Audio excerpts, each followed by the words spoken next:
This is Undaunted.Life, a man's podcast. I'm your host, Kyle Thompson. Let's get into it. Drew, welcome to my house. Dude, thanks for having me. Okay, I always never know how to start these things when people are in the studio now because we're starting to do a bunch of in-studio stuff. But it's welcome to my house. Feels good. I know, it is. It's awesome. The first person I think to sit there to do an in-person interview was that dadgum Joby Martin. Oh. That dude just... Sorry, Joker. He won't leave us alone. I know. He won't stop talking to us. He's always trying to give us wisdom and make us change how we do our own lives. That's it. What's wrong with that guy? I don't know. I love him, though. But is it... Okay, so, we were trying to think... So... peek behind the curtain and all that. You didn't just show up an hour ago. We've been hanging out since yesterday. Yep. We spent a lot of time, broke a lot of bread, had some cigars and some good whiskey. I introduced you to the world of Scotch a little bit. You did. Last night, taught you the Scotch tasting mechanism or whatever. But you did. Every time I try, my wife was like, how did y'all meet? I keep forgetting. How you and I became aware of one another. Was it Joby that introduced us initially, or how did we? Yeah, Because I can't remember. Well, I discovered Joby, I guess, I don't know, 2 years ago. I was given his book. If the Tomb is Empty? If the Tomb is Empty book. I was given that. I was given that probably 3 or 4 years ago, and it took me a year and a half before I opened it up and was I'm going to read this. Right. So I read it. I was like, this dude is awesome. And started consuming every piece of content that he had readily available because I thought he was awesome. He, delivered the gospel in a way that I had never heard in my life, and he made very deep things make sense to me because we're both rednecks, and he just explains it in redneck language. And so anyway, I then discovered you from Ask a Pastor because you would have him on. Yeah. So. It's so funny because there are a lot of people. So his staff has told me before, they're because he has 47 different assistants. I can't remember at last count how many assistants he has, but he doesn't actually read any of his emails, right? And so his assistants would tell me, they're Kyle, do you understand how many emails we get that are, hey, I found you via Undaunted.Life, Man's podcast. Hey, I found you because of Ask a Pastor. Hey, and now it's, hey, I found you because of Daily Blade or whatever. And it's people that are just so thankful because, so Joby said it and it's perfect. And it's kind of helped me in terms of how I approach ministry. He's like, Kyle, I'm a shepherd. You're a prophet. Yep. I've and heard him not say that. Hey, you get to tell the future and all that. Not that level of prophet, but he's like, I have been called to a particular flock. Mm-hmm. Okay. So I am shepherding and discipling Church of 1122ers, right? You're the prophet. You get to pull the pins on the grenades and chuck them into culture, and you get to talk about the things that aren't always going to be appropriate for me to talk about on Sunday morning or whatever. And so it's helped me to know, because before he said that, it didn't really solidify in my brain, okay, shoot, am I a shepherd? But it's according to Scripture, I'm not a shepherd. I'm not a pastor. I'm not going to have to give, like Hebrews says, I'm not going to have to give an account for how I've shepherded a flock. But I do have to give an account for the words that I've expressed, for the advice that I've given, for the direction that I've given to people. But it's wait a minute, I don't need to feel the pressure of leading a flock. Correct. But there is pressure on speaking literal truth to power, the crap and craziness that's happening in culture. So it's kind of helped me kind of figure out how to approach all this. Well, there's, because I think you understand there are guys who are searching for stuff like myself was. I've been a believer, since I was a young kid, but I have grown into this thing where I'm okay, Lord, I want everything that you could possibly give to me that you think that I would love. And so I think you understand that you do have an audience who are younger guys who are searching for things. And you don't, I think you probably feel a little pressure to not say things that would lead them the wrong way. And I don't think you would ever do that, right? But there is some sort of flock mentality in that because you do have listeners. Well, and people are people love to be a part of a tribe or whatever, and there are people that are look, I'm an undaunted lifer. Right. And so I'll get messages from guys that are teenagers, and I'll get messages from dudes that are in their 60s and everything in between. As you were saying that, I remember there was a guy that was in his 70s or 80s, and I'll never forget this email. But he sent me this long email. He's like, hey, I'm a veteran, I'm a tough guy, I'm blah, blah, blah. And I forget which episode he had listened to or whatever, but it was something that we had done in Undaunted.Life. And he goes, for my entire life, I thought I could be a Christian or I could be tough. So I just chose to be tough. And he's like, it wasn't until listening to your show when I realized this entire time I could have been both. Yeah. And so as opposed to lamenting the last 60 years of wasted time, sure. I'm just going to get after it being tough and being a Christian. And I'm just like, you know, because like that's a dude that's in the sage stage of his life that could easily just be like, oh man, I've wasted all this time and just kind of like pack it in. Yep. But he's like, when that's not like me patting myself on the back, that's like, okay, I was going to say this stuff anyway. Yeah. And how many stories are there of guys like that you don't know? Like you don't know that guys are just like, oh, I'm just going to change. I've changed my life because I made a decision to like change things. And, you know, maybe it was my podcast that sparked it. Yeah. Maybe it was one of Joby's sermons. Maybe it's a song that somebody, you know, that they listen to, but then they're just like, no, I can point to this time and be like, this is when I decided that's it. I'm changing. Yeah, for sure. And I think, you know, a lot of that has happened in my life, you know, recently where I have understood things the wrong way. Like from a really, honestly, a legalistic standpoint, you know, like, and we've talked about this, but your country music theology, I mean, that was me. Yeah. So like just not understanding truly the full scale of what grace is.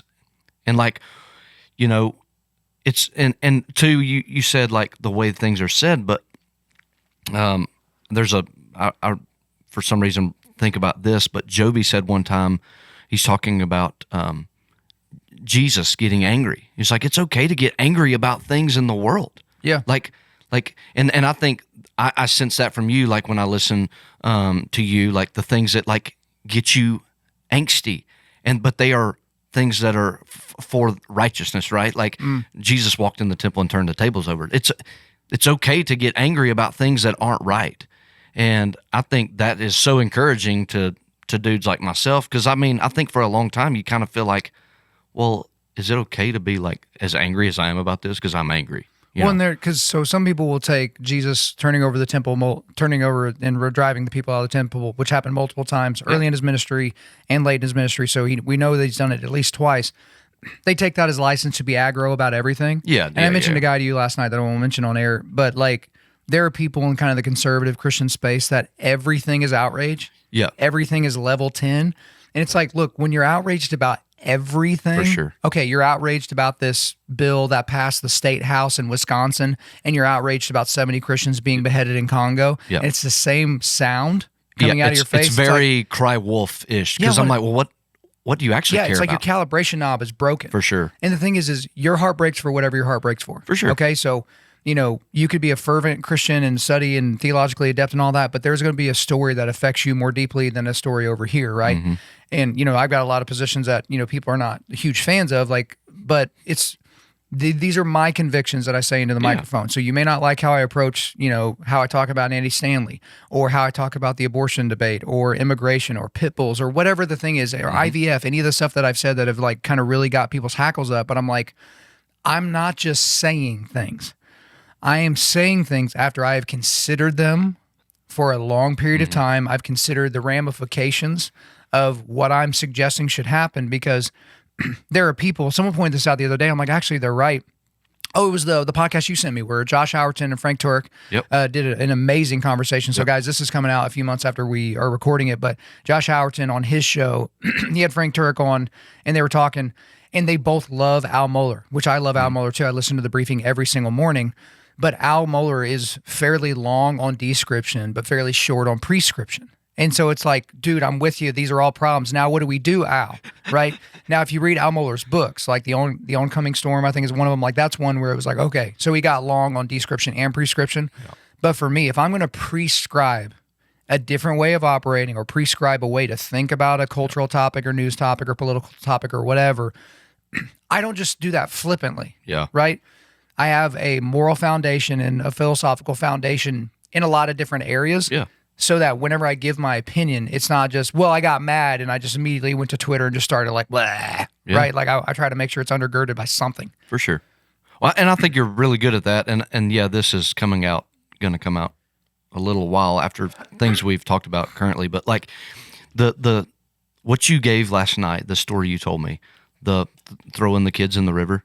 Thing. Yeah. Like that, I mean. Let me actually say that for people. Because so I said it on an episode. I did an episode about the sextortion epidemic happening with young kids. So essentially the FBI puts out a PSA about these kids that are online playing video games or whatever. They get a DM from someone that looks like a young hot girl they, get switched over to Snapchat or Instagram, whatever. They start sending back, nude photos or, sexually explicit photos. Then the veil's taken off. It's some random dude in Nigeria. Yep. And then they say, hey, we're going to post all these on Facebook and tag your whole family and friends if you don't give us $1,000 or however much money. Some of these kids don't know what to do. They freak out and they kill themselves, right? Just absolutely horrific circumstances. But what I was talking about in that episode, Drew, was like, and you were just listening to it this morning because it just came out. We're not describing the problem effectively. So people are like, hey, we need to be talking to our sons and let them know they can always come to us. Yes, fact check, true, love it. We need to be informing our sons about different scams that may come online so they aren't susceptible. Yep, I'm for all those different things. But the river example I gave is like, okay, you've got 3 hikers that are taking a break and they're eating lunch by the river. And then all of a sudden they hear a kid who's in the river coming down the river. Oh, help, I'm drowning. Oh, shoot. So they all 3 jump in. They grab this kid. They pull him to shore, dry him off. Oh, my gosh, that's crazy. I'm so glad we were here. 5 minutes later, another kid. Oh, help, I'm drowning. Oh, no. So they jump back in. They grab the second kid. They're like, what's going on? This is crazy. 5 minutes later, a third kid comes down the river. One of the hikers takes off running. And they're like, where's he going? So the 2 guys left there, they jump in, they grab this third kid, they bring him out. So they got 3 kids that almost drowned, but they saved all 3 of them. 30 minutes goes by, everything's quiet, nothing's going on. And the third hiker, their buddy, starts walking back to camp. And he comes back up and his 2 buddies are like, hey man, where'd you go? He's like, I went upriver and stopped the guy from throwing kids in. It's like we'll look at the end of the situation. So good. And I think the example I use, it's like giving Band-Aids to a cancer patient. It's like, yeah, they may have sores that are caused by some of the treatments or whatever that is befalling them, but we're not treating the source of the issue in that particular sextortion thing. The source is that these kids have access, unfettered access to the internet where 100%. It's not just what you're giving kids access to, it's who you're giving access to them. Yep. So these predators, these scammers, you're giving access to them. So I don't want to get too far off on that diatribe, but I feel like, Drew, we get to this point. We talked about a lot of subjects last night at dinner and, afterwards at shout out Stag Lounge in Oklahoma City, the best cigar bar in town. But there's so many people that they want to solve the issue, but they're solving the wrong part of it, right? Correct. It's just like we're not going to the heart of the issue for a lot of these people. Yeah. And a lot of it is probably uneducated a little bit, I guess. Yeah, ignorant, sure. Which is why thank God for folks like you who have shows like this, who enlighten dumb idiots like myself of like even the things that are going on and give your viewpoint to go, well, I've never even thought of it that way. Yeah. And so I think, to go back to our original point, like where you said, yes, you are somewhat a prophet, but like you do have not a flock that you are shepherding, but like you have guys that you're like helping along the way to like, hey, these are things that exist. And hey, if you have the ability to help in this situation, let's help. You know what I mean? And so that's what I've taken away from kind of what you do. I do feel a pressure and I feel the gravitas of, because sometimes like I'll get introduced to a guy like you and we'll get into your career and all that here in a second and all that.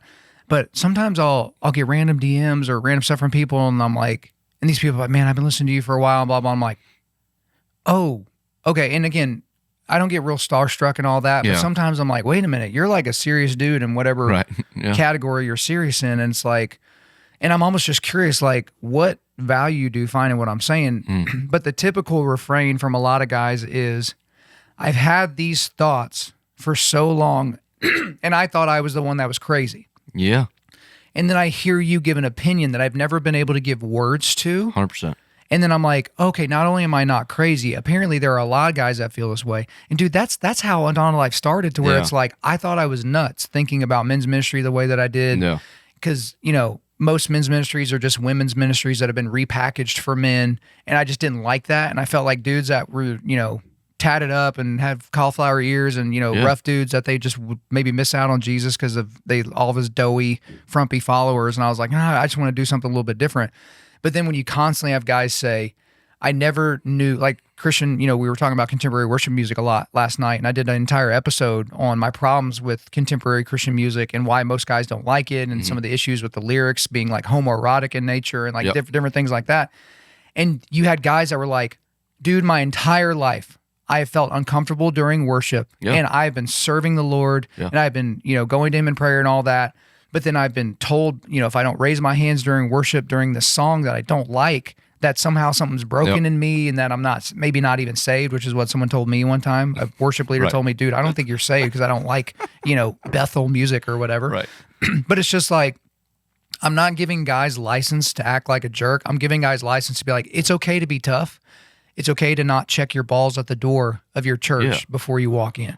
I've heard this analogy, and I may have heard this on your show. I don't know, so I'm stealing this from somebody. Probably me. Yeah, go for it. So, if you walked into your house, right, and your wife had on a nice shirt, you're like, oh wow, you look beautiful in that shirt. This is a Jobyism. Yeah, go for it. Yeah, it's wow, great. you look beautiful in that shirt.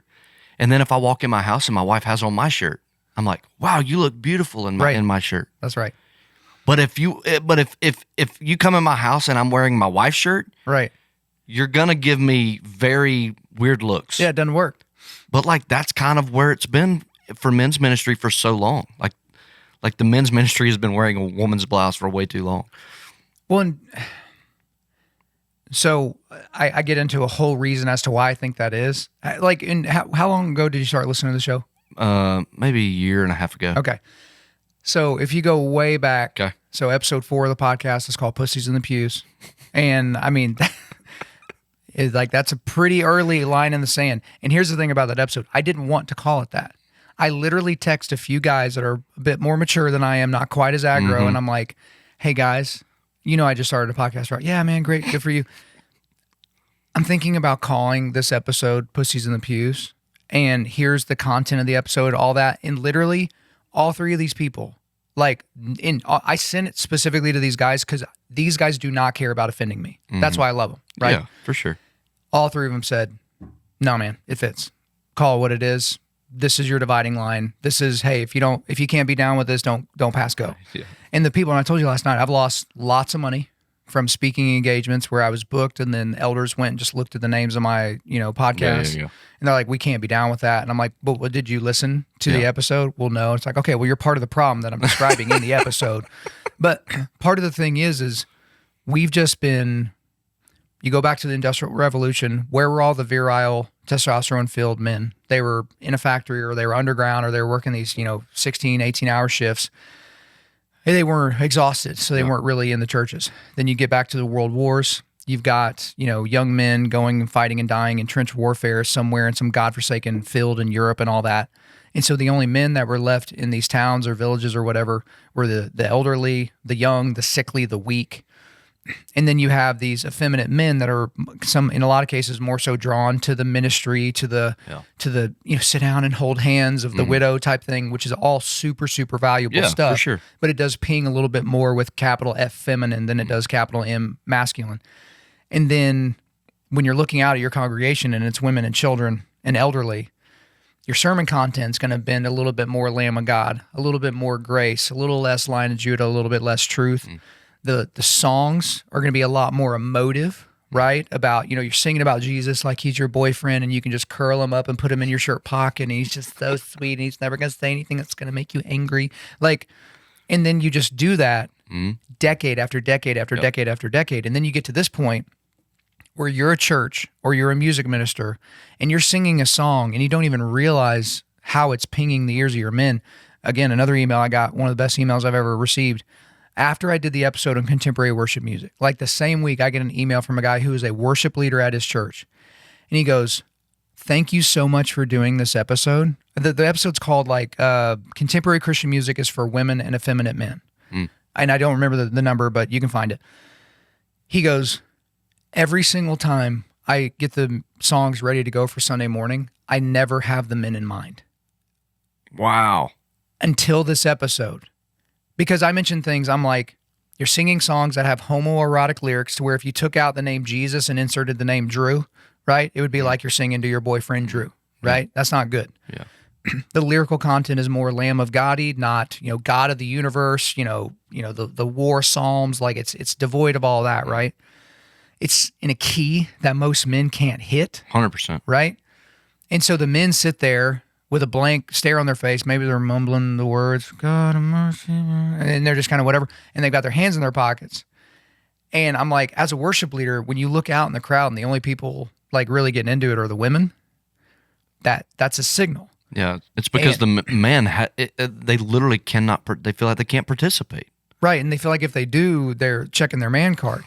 And so like, yeah, so I just wanted to make people aware. And like this worship leader's like, from now on, when I look at the lyrics, when I look at the song choice, the key, the people I have on stage, like, and again, I don't understand music, but like the harmony parts, like we're going to make sure that we hear masculine voices. And there's just not a whole lot of churches that focus on that. Yeah, for sure. I mean, and I think it's time we put a set of balls on some of that stuff. Well, and that's one of the main reasons I wanted to have you in studio. And so when you and I got introduced and we're talking and all that, you've had a crazy career in music, and you've been in the music industry, and we'll start unpacking all that. But like one of the first things, I'm pretty sure it was you that messaged me. I'd have to go back and look. You're just like, I want to make Christian music that has balls. Mm-hmm. And, obviously everyone knows I'm a huge metalhead. I'm a huge fan of Christian metal. And like, so I love me some Shane and Shane, but that's not always what I need. Sometimes I need some For Today. I need some Holy Name. I need some convictions, to where it's like, that's where I'm worshiping. And so like, okay, so we'll get there. We'll get to the balls on music. But for you, you're a young guy, but you've had a long career in country music. Yeah. And so like, let's go back to like early Drew. Okay. So you're growing up, like, so when did you get like into music? Like, what kind of like, because you're 33, right? Yep. And so you would have been on the tail end of the kind of the 90s country thing and all that. And so you kind of came of age during kind of like the early 2000s country, which is not my favorite. But it's just like, what kind of formulated your music foundation? Yeah, grew up in Middle Georgia, and grew up going to church. I mean, we were, I was the old joke, I was a drug baby, you know what I mean? Like drug to church, drug from church, drug back to church. I was like, wait a minute, oh my God, what happened? No. And so that was where I was introduced to music, was at church. And we would have fifth Sunday night gospel singings, like every so often there would be like a fifth Sunday of the month, and we'd have a special group or whatever would come to church, would sing. And I was like, this is awesome. These people, like, they travel around and sing. What is that about? And so here I am, young kid, 6 years old. I'm like, I want to do that. Like, I want to sing. And so I would start getting up and doing little kid specials at church, right? And so one thing led to another, and I just started, that was what I wanted to do. I wanted to sing music. And so there was a guy in my hometown who would do like Friday night little gospel things in the Arby's parking lot on a flatbed trailer in Covington, Shout Georgia. Out to the half-pound roast beef. Let's go. Yeah. And so I would go there on Friday nights, and again, a kid singing songs, And so these were older than you? This was gospel songs. Yeah, this guy was he was probably in his 40s at the time. Oh, okay, yeah. We would just go to kind of hear him, and then he would like bring me up to like do a special or whatever. And so I was exposed to like playing a show. Yeah. And so loved music. I started playing Southern gospel when I was probably 10 or 11. And when I say that, we would load my mom's Ford Expedition up with some sound equipment my dad went and bought. We'd travel all over the state of Georgia, Southeast, and I would sing like solo by myself Southern gospel music at churches. So I did that for quite a while. 2008, economy crashes. That kind of goes away. So like, because you would have been what, in like middle school, high school? Yeah, middle school, high school. I was like a sophomore in high school at this time. Economy crashes, and that kind of goes away. The traveling, singing gospel music at churches kind of goes away because there was just no money. And I wasn't doing it for money, but like, it just, they weren't even inviting people to come in because they didn't, and so they needed the money to stay there kind of thing, At least that's what I understood as a young kid, as a 17-year-old. And so to fill my habit, my passion of music, I do like open mics. I did an open mic at a pizza joint in my hometown. And are you playing like all covers of songs? Country songs. Okay, you're not writing anything yet. Nope, not writing anything yet. I'm covering country songs. And the owners of this pizza joint come back and they're like, hey, can you come back and do like 3 hours of this? And I'm like, yes, I can. Knowing that I couldn't. Dude, 3 hours, that's like a crazy set. Yeah, I mean, 100%. And so I show up the first time. I got this kid that I grew up going to church with. He knew how to play guitar. I didn't really know how to play guitar yet. So I got him to like learn. We learned like, I don't know, 15, 20 songs. And the turnover was just, we were like, okay, we can just like just repeat them, play these, and then we'll just, once we think the crowd has changed over, we'll just do the same songs. So what were y'all singing? Like, who were y'all? Oh man, like Alan Jackson, like 90s country stuff. Okay, You know, or like maybe whatever was popular at the time, Jason Aldean, like just different things. Okay. And so,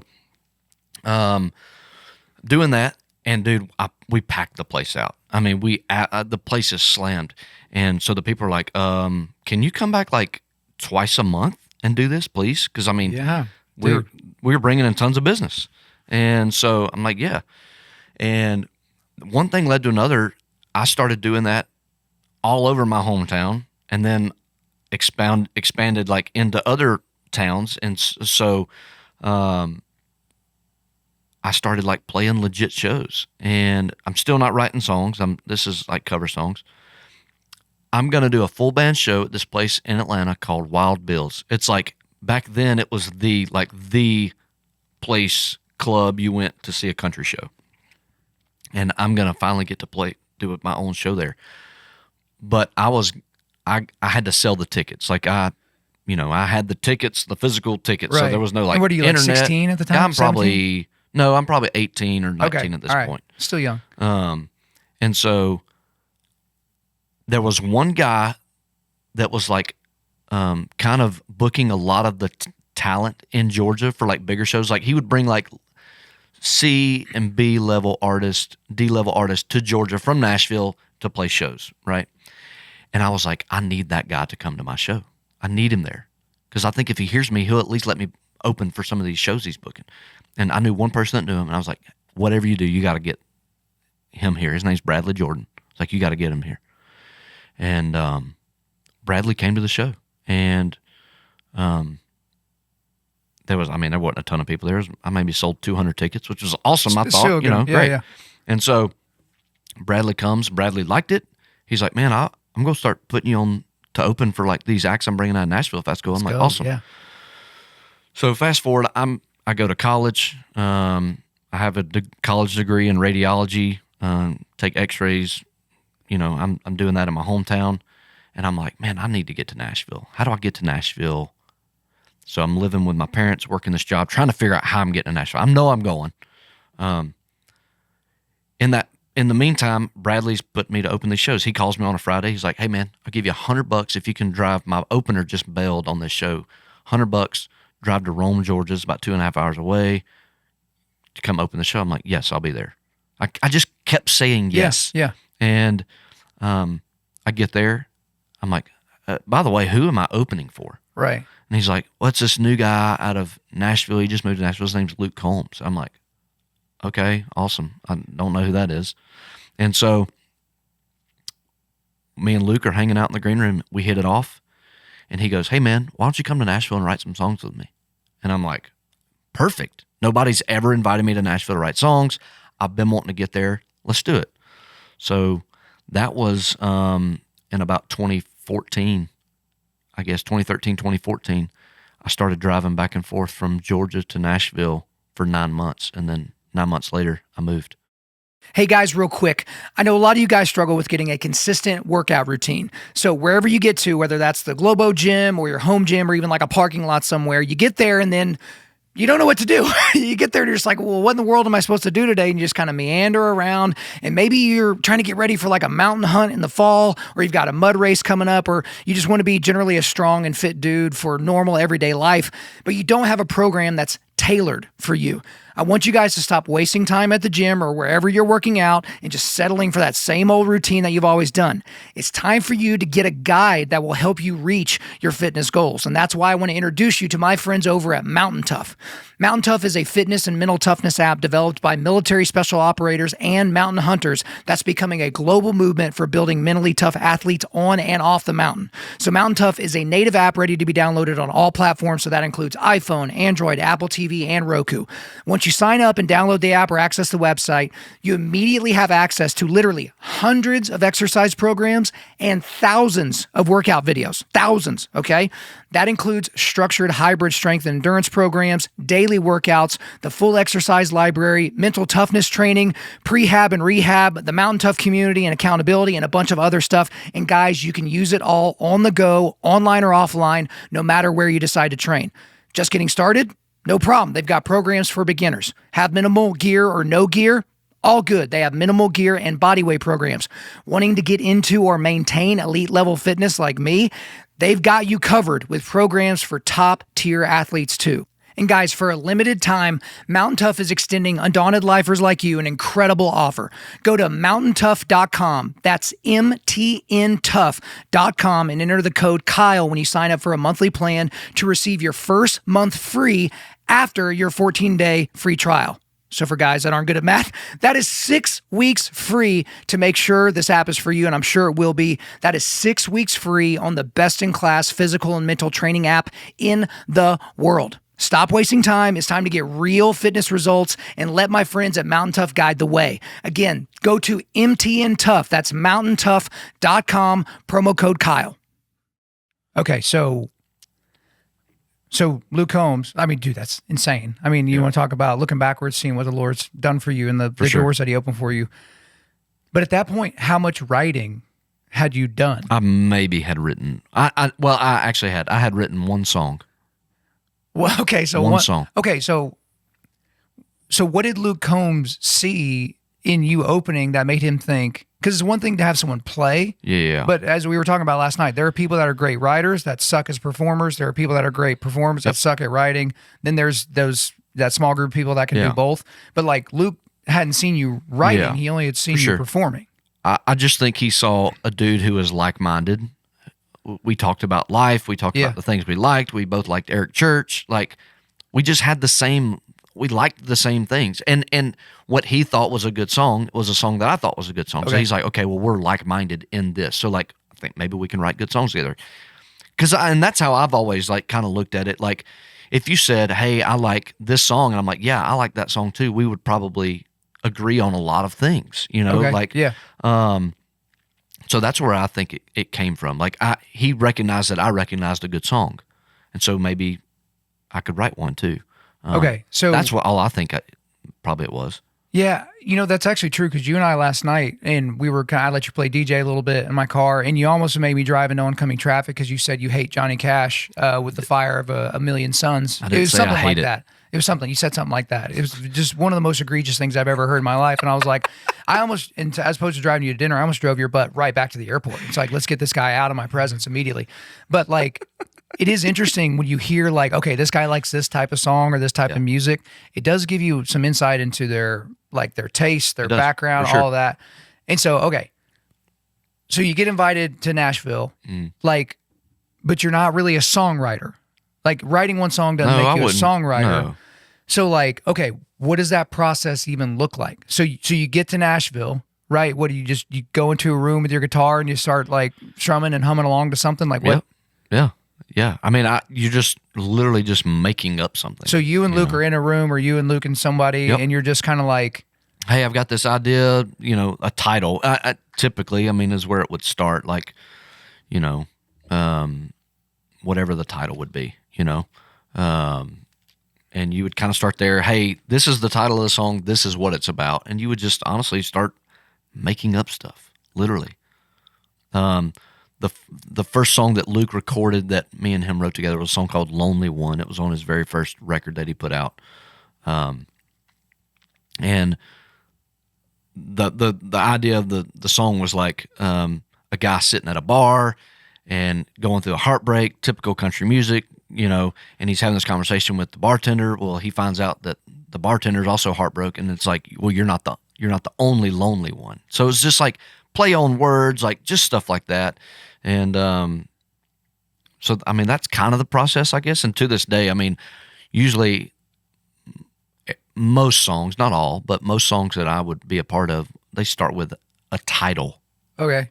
So typically. is there like, is there something recording the entire time? I remember Steven Tyler was talking about like how Aerosmith would write stuff, and they like every single time they got together to jam, they had something being recorded. Yeah. Because, the guitarist is over never there know. and like he'll hit a lick that he's never hit before. For sure. And someone will be like, hey, can you play that again? But they'll think about it like half an hour later and he's like, I have no idea what I just played. Yeah. But they just kind of go back to the tape. sure. So do y'all have like There's a lot of that going, and there's also been times where there wasn't something recorded and you're like, hey, what'd you do a while ago? And they're like, I don't know. I have And I'm no like, idea. who was recording? And they're like, no one. And we're like, dang it. Shoot. I've had that happen a million times. So, that's a lesson that we're always in learning, I guess. But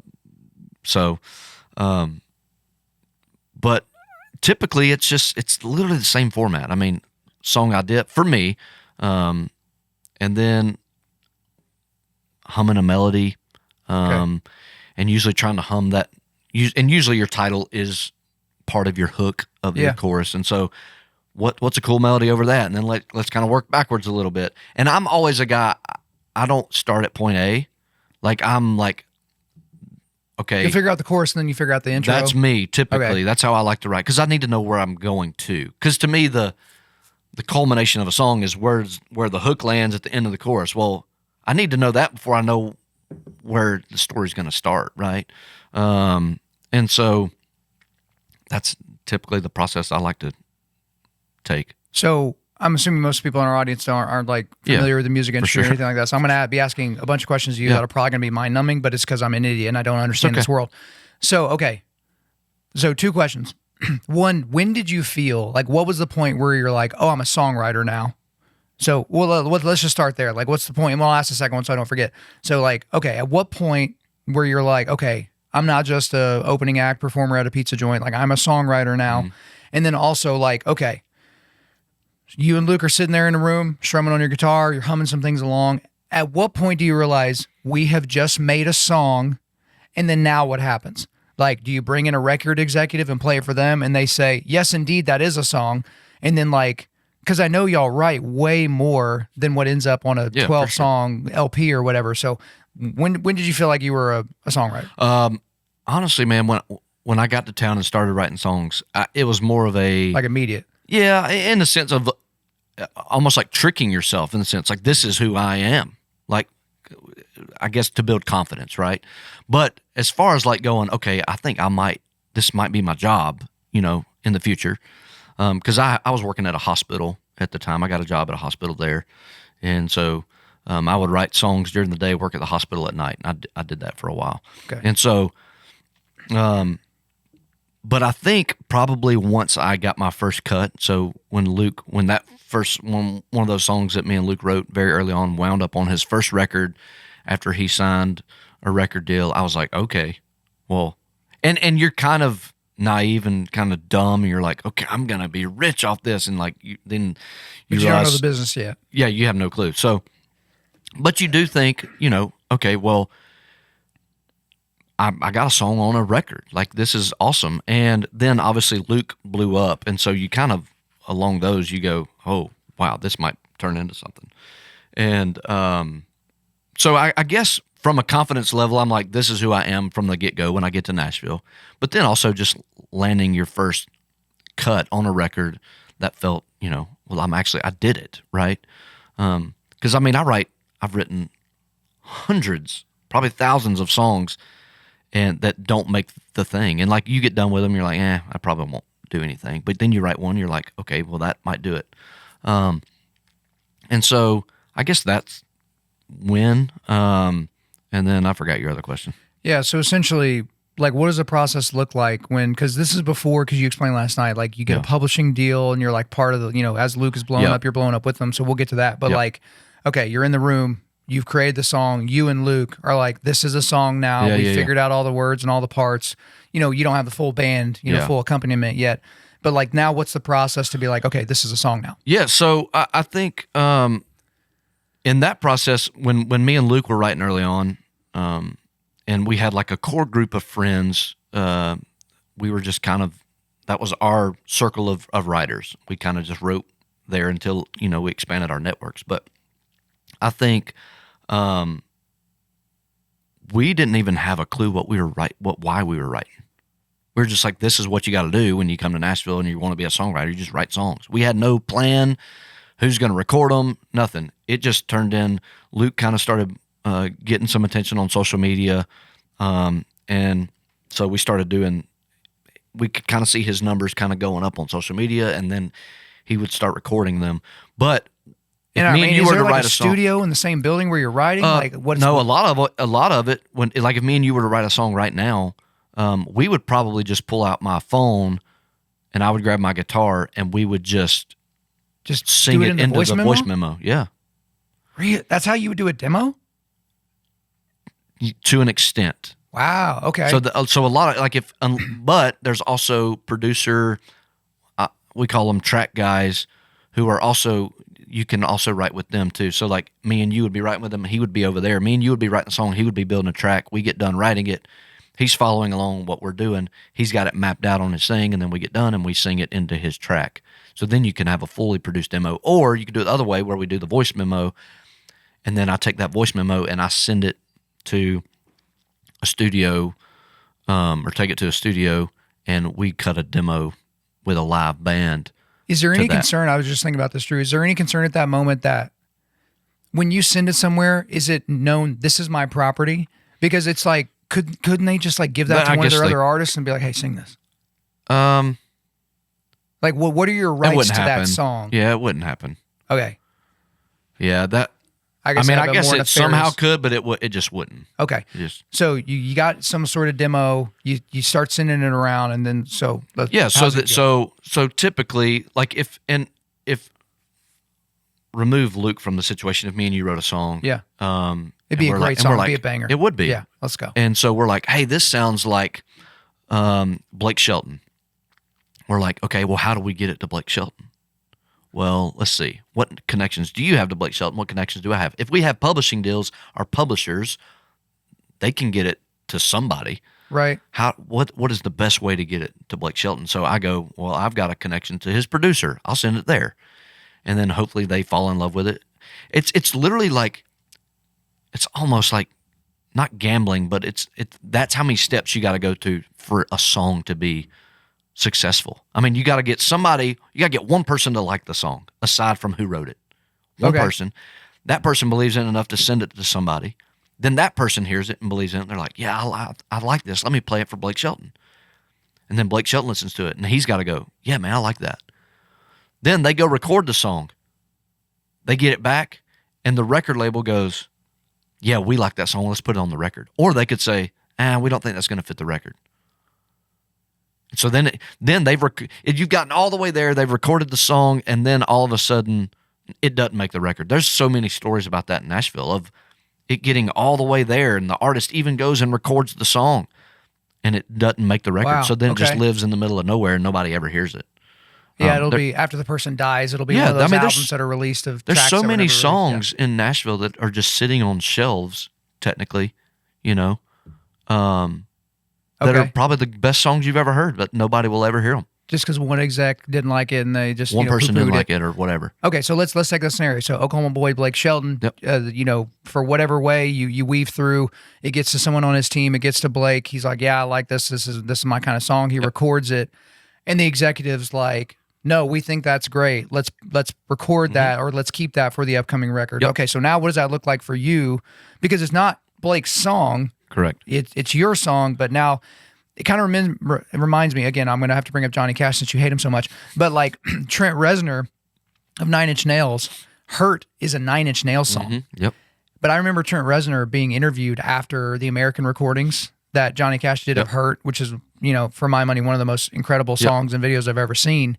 And Trent Reznor goes, the moment I gave Johnny Cash permission to sing my song, I realized it was not my song anymore. And this is before he had heard the final track. He's like, that's not a Trent Reznor Nine Inch Nails song anymore. It's his.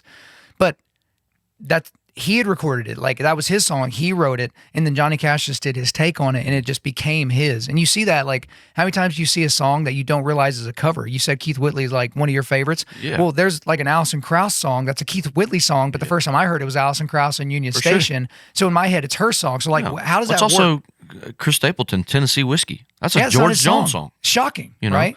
And George Jones didn't write Tennessee Whiskey either. Like Yeah, it that goes was back written before by him. just a guy named Dean Dillon, one of the greatest songwriters ever. And he wrote it. George Jones recorded it. And then years later, Chris Stapleton records his own version. You know? And that blew him up. So, okay, Yeah. back to the Blake Shelton thing. He loves it. Executive loves it, all that. Okay, what does that mean for the album? What does that mean for Blake? What does that mean for you at the very, start of this thing, having written it? So, and I don't know how deep we want to get into this, but We got all the time in the world. Let's go. there are, and I tried to explain this yesterday the best I could, and this is so confusing. A song has two pies, okay? There's a master pie, there's a songwriter pie, okay? The master pie is the sound recording. So the record label puts it out, whatever it makes on the recording, okay? Well, there's also a songwriter pie. So, and I don't know how the money is split. How do they determine what money goes to this pie and what money goes to that pie? I have no clue. But let's take the songwriter pie. So this song is somehow split. So I'm going to get paid out of the songwriter pie. Well, in the songwriter pie, that pie is cut amongst songwriters. Okay, so if me and you wrote a song, you get half the pie, I get half the pie. Well, then your half of the pie, you got to split your half of the pie with whoever you have a publishing deal with. Right. Now, if you don't have a publishing deal and you're an independent Then it's just songwriter, me. you get your whole half. Okay, but I more than likely have a publishing deal. More than likely. Okay. So then you got to split that somewhere, and I would do the same with my pie. And then, but me and you as songwriters, we get nothing, no money from this master pie over here. And now, what's crazy to me is how it's all figured up. Like, it makes no sense to me because, like, someone streams the song me and you wrote, they stream it on Spotify. Well, we get paid differently than if they go stream it one time on Apple Music or one time on YouTube. It's not like a universal number across the board, which is very confusing to me, and I guess probably confusing to everyone. Like, why that's not why does our song have a different value on this network than on this one? Like, it's the same When you were song. even telling me what last time you told me that for every 1 million streams on Spotify, that's like $4,000 in revenue. I think that's if you own the master. So if you own the whole part of this pie. If you own the part of this pie, yeah. Okay. On the songwriter side, it's like 0.00007 cents, I think. Gee, okay. Per stream. That's per stream. And then that's split amongst songwriters. So every time the song me and you wrote gets streamed on Spotify, 0.00007, I think, is the number. It's either 3 zeros or 4 zeros. Anyway, that amount, pennies, I mean, we're talking not even pennies, fractions of pennies, goes into the songwriter pie. Well, then there's people eating. There's more than just me and you eating from this pie. So me and you split the 0.7, and then whoever's also eating from our pie is taking a fraction of what me and you just took. Wow. Okay. So it takes, for streaming, I mean, you can make money as a songwriter if someone's streaming your songs that you've written, but like they've got to be streaming a lot. That's why like Morgan Wallen is like very like awesome streaming to king. get a cut on a Morgan Wallen record. Luke Combs, we're talking guys that stream Hundreds tons. of millions. Yes. Yeah. So I don't know. That's how that works. How do we make it where people can make a little more money just by getting a song recorded? Because here's the reality. If you don't get a song to be a single at country radio, terrestrial radio, it's hard to make like so a real living. That's what I was going to ask. So like, a fraction of a fraction of a fraction of a penny split amongst several other people, 100%. like 1 million streams is $4,000. It's like, it's not no money, but it's almost like no money if you're trying to live in a city like Nashville. And we're talking about if that song streamed 1 million, like immediately, then you get that. But like we're talking about, it could stream 1 million over a year. Exactly. Right. Okay. And 1 million's a lot. That's a lot of streams. Yeah, right? it's awesome. I mean, Somebody loves your product. Right. Okay. So help me attach. So you're a songwriter. People obviously make very good livings and can make very lucrative livings off of writing songs, but that doesn't make any sense on the streaming world. And I know it's changed because back in the day, it was basically all radio and touring because there was no other option. Oh, and album sales. But now no one's really buying albums because, that's not really super duper a thing. Like, if you're buying albums and CDs from Walmart, or if you're buying vinyls and all that, but almost everything has gone to streaming. Go ahead. So that royalty rate. So like if streaming didn't exist and there's a physical product and you had to go to Walmart to buy Luke Combs' record, that's the only place you could get it is if you go to Walmart or Target or whatever. Yeah. Okay, I mean, you had a two-way song on there. That song, I think, you would get 9 cents a copy, which is a lot. That's a lot compared to what we're getting now. Right, with streaming. Okay. Okay. And that rate, that 9 cent rate, I think is 9 cents. Don't hold me to any of these exact numbers, but it's ish. That rate was set years and years and years ago, like maybe in the 1930s. Really? Okay. Okay. Well, that rate was set when streaming didn't exist. Napster didn't. Nobody knew that. The internet didn't even. Like, we didn't know that we were going to get to this point. Right. Radio and touring controlled everything. Yeah, whenever that was made. Yes, and physical sales. Right. And that rate has not changed in 2025. Here we are, almost 100 years later, and we're still living off this old physical sales model. Because it's good for the record companies, I guess. Yeah. That's why they're keeping it that way. So, I don't know, man. I mean, I wouldn't discourage anyone from being a songwriter, but, I think people, it's hard to, like, understand, because it is a very, very, very confusing business, and I think they like it that way, to be honest with you. But, and don't hear what I'm not saying. I've been super blessed. Like, the Lord has taken care of me and my family. I've been fortunate to have hit songs at country radio, and those have been awesome. But like, if you don't have those, it can be tough. It's gonna be a slog. Okay, so we talked about this last night. So because I mentioned last night, I was like, I don't remember the last time I turned the radio on. Well, actually, I do remember last time. I was getting to drive my grandfather, who has passed away, his 71 Ford Ranger. That's all original, like the whole thing. I was at my dad's house. That was the first vehicle I ever drove. I was like 13 years old, and my grandpa was like, let's drive around the neighborhood, right? And I'm like blowing through stop signs because I don't know what stop signs are. Like, it's just stupid, right? But this was like separated by 30 years. Here I am driving, my grandpa's truck. Yeah. Well, it's just got the original radio. And so we're just listening to AM or whatever. But I was like, okay, like, who listens to the radio? And you're like, dude, everybody. That is still king. It is. In this world. And so, like, okay, let's talk about that process. So let's stay with the Blake Shelton example. You're strumming along, blah, blah, blah. You and whoever you're writing with is like, this is a Blake Shelton song. You weave it up to Blake Shelton. He's like, yeah, I like it. They recorded the record company. They were like, yeah, let's get this out there. Now, how does it get pitched to country radio? And then just take us all the way to, okay, now it's a hit. Like, what is it? What does a hit mean? Because everyone knows what a number one hit is. I think we at least kind of understand what that is. But like, how does that all happen? Yeah. So a record label has a radio promotion team. So they would work the song at radio. They would announce, hey, Blake Shelton's next single is X song. It's going to be going to country radio. And so radio stations start playing it. And so there's two radio charts. There's a Billboard chart and there's a Country Air Check media-based chart. Billboard chart is where the song lands on the chart is determined by audience. So how many people heard this song this week? Media-based is how many times it got played, okay?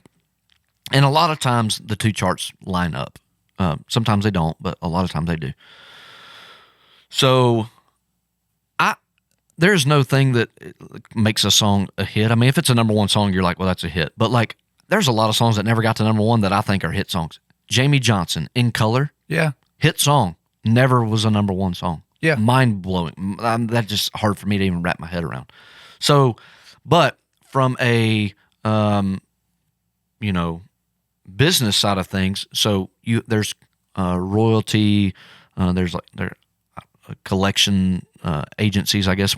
I'm a member of BMI, so Broadcast Music Incorporated. So they collect my royalties for me. And so they have hit song bonuses. So if a song gets from top 40 to 30, you get a bonus. From 30 to 20, you get a bonus. And I don't know what the exact like deviations are, but it might be 30 to 25 and then 25 to 20. But anyway, 20 to 10, then like 10 to 5, and then like 5 to 2, and then like number 1. Like there's different like levels of bonus. And but the radio promotion team is working this song at radio. Blake Shelton's traveling around and he's, playing shows for these radio stations, hoping that they'll play his music. And the whole concept of where this even came from years ago, is to promote a record, to promote a physical record. Like that's how everybody made money was let's play the song on radio, then we'll sell these physical copies. And that's how they determined whether it kept playing on radio. It's like, well, we've been playing it in Oklahoma City, and your record sold 10 copies this week. We're not going to play your song anymore. Nobody likes it because nobody's buying it, and that was kind of how it worked back then. But like now, their physical copies, there's really no way to understand. There's consumption rates that they now look at from streaming, and there is what's the word for it? Research. Radio does research. So radio calls you and they go, "Hey Kyle, we're going to play you 5 songs. Press 1 if you like it, 2 if you don't." And they'll play a small clip of this Blake Shelton song, and if you hit 1, you saying you liked it. So then they take all the people that they did research and they're like, well, 100% of the people we sent it to said they liked it, so we're going to keep playing it. Okay. That's kind of what we're doing now, which is kind of an old school model to me. Yeah. So. And so for you specifically, well, let's talk about, so you've had. I mean, we are in the weeds right now too. Okay, this is, if not interesting to you guys, I don't care. Like, it's interesting to me because I'm the one sitting here. No, I think people will find this interesting because I always like digging into people's worlds, like, whatever business or, for sure, or thing that they're neck deep in. But I think everyone consumes music, but we don't know how people make money. Yeah. Right. And then, we've heard about these horrible deals where you have this artist. Like I remember this so funny because the first CD that I owned was TLC, Crazy Sexy Cool. Wow. Right. So I'm like 8 years old or something like that. But I remember like the VH1 Behind the Music or whatever, TLC, they sold however many millions of records of that LP. And they made, as artists, they made nothing. Yeah. Like they're like, we had no money. Like we were being taken care of on the road and stuff like that. But in terms of our bank accounts, we had no money because the deal they were signed to was like egregious. It was like a terrible, terrible deal. But like, okay, so for you, let's talk about your first number one because you've had a handful of number ones in your career. Mm-hmm. So let's talk about that process. So you write a song, like when you wrote it, did you know? Because like I'm thinking like as a podcaster, sometimes I'm like, oh, this was a great podcast. No one ever talks about it. And then there's times where I just kind of mail it in and people are like, dude, that's the one right there. You know what I mean? So like, let's talk about that. So my first number one was a song called Homemade for Jake Owen. And I had never had a hit song. I had like maybe a couple songs recorded, like, that were on records, but I had never had like a song picked to say, hey, this is going to be our next radio single. And even when they say that, you're like, oh, that's awesome. Like we did it. But then it's got to actually happen. It's got to happen. Yeah. People got to love it, But when we wrote that song, I had never had a hit song before, so I didn't technically know what one was. But man, dude, I was like, if there ever was one, this has got to be it. Like this has got to be it. Because it was very up. It felt fun, and it was a country song. Like, and it was like, homemade. Home made me love a dirt road. Home made me love sweet tea. Only mama knows how to make. Homemade. Home made me love a small town. It's like it's all these plays on homemade. Everything I love is homemade. And so I was like, what does the trick of like using the hook in different ways? And so it just felt like a hit. It really did. So it kind of got in the hands of different artists in town very quickly. People were like, yes, we want to record this. Yes, we want to record this. Yes, we want to record this. Jake Owen hears it. He's like, I want to record it, and I want to jump the line, and I want to record it this week. So then we have to like, okay, well, how do we do this? because it's kind of an honor system, honestly. Yeah, so in I'll say, what Nashville. happens if So, like 5 artists all want to record it? Like who gets to?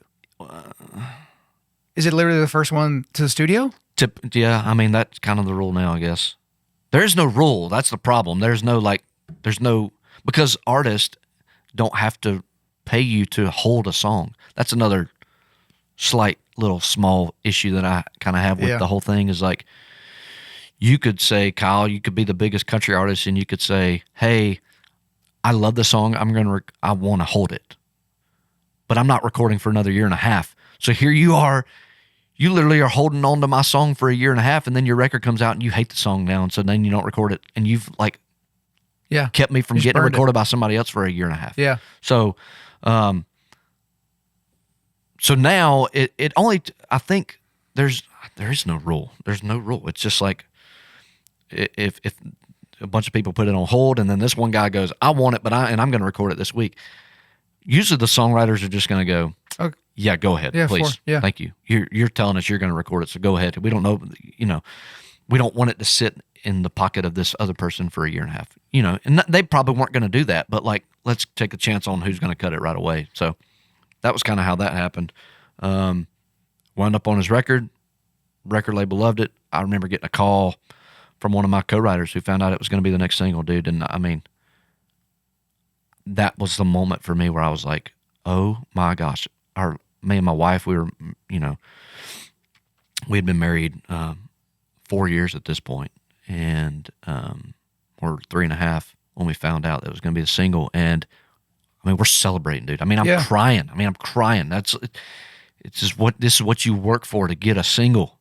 And we're celebrating, and I was still working at the hospital. And then song goes number 1 March 22nd of 2020, right in the middle of COVID. Yeah. Which, honestly, when COVID started, when like the COVID thing was happening, and we were like, oh my God, country radio is going to like just shut off. Luckily, our song was already researching as a hit when like COVID happened, right? And so it didn't kill it, right? Because they country radio, because nobody was in their cars. So nobody was really listening to the radio because nobody was going anywhere. Yeah. And so the things country radio was playing was very familiar stuff. The only way we can get people to listen is if we play things they know. Well, luckily ours was already like in the top 10 at the point. And anyway, it ends up going number 1 March 22nd of 2020. I called my boss at the hospital, and I had made a deal with her that if I ever got a number 1 song, that I would work one more shift and then I was going to quit. So I called her on a Sunday. The chart come out March 22nd, 2020, number 1 song, Homemade Jicko. And I called my boss at the hospital. I'm like, hey, I got my first number 1. I'll be there tomorrow, but that's going to be it for me. She was like, congratulations. Awesome. Wow. That's cool. And so Monday rolls around. I'm in my bedroom, putting my scrubs on, getting ready to go work my last shift. I mean, dude, life couldn't get any better. I mean, it was awesome. Except COVID, wouldn't allow anybody to go anywhere. So I'm putting my scrubs on, getting ready to go to work my last shift on cloud 1,000, dude. Yeah. Life. As I'm putting my scrubs on, my wife walks in the bedroom and says, hey, my water just broke. Oh, shoot. So I had to call my boss back and say, just kidding. Hey, actually, I am coming to the hospital, but I'm not coming to work. Mallory has gone into labor. And I get to the hospital. My boss comes and helps us get out of the car. And I never worked my last shift there. So in a matter of 72 hours, had my first number 1, quit my job, and became a dad. Dad for the first time, too. First time. Bro. In 72 hours. I mean, dude, I look back on that, and I for the longest time, dude, I struggled with saying 2020 was the best year of my life. Because for a lot of people, it wasn't. Like, a lot of people passed away, and a lot of people went through a struggle. And for a long time, dude, I felt guilty for saying 2020 was the best year of my life. But then I like, people were like, dude, what? If it was the best year of your life, it was the best year of your life. And so, and it truly was. I mean, dude, everything that I worked so hard for the last 5 years, I moved to Nashville in 2015, had my first hit in 2020. Like, everything that I worked hard for had happened. First hit, quit my my real job, and become a dad. And so like everything was like awesome. And, but I mean, Well, so let's take that out and let's extrapolate that out further, because now, and for all the guys in our audience, when you became a first-time dad, a lot of things became real. Because like I've talked about this before, because I was prepared, because everyone was like, hey, at the moment you see that baby, you're never gonna know that you could love something so much, and like you're just gonna attach to him immediately. I didn't have that feeling. Okay. And I thought, oh no, something's broken in me, because like when I'm looking at little James, I'm like, oh my gosh, like I don't know, I don't want to hold him because I'll drop him. Like this is like, I got good hands, but this thing's gonna wiggle out of my hands.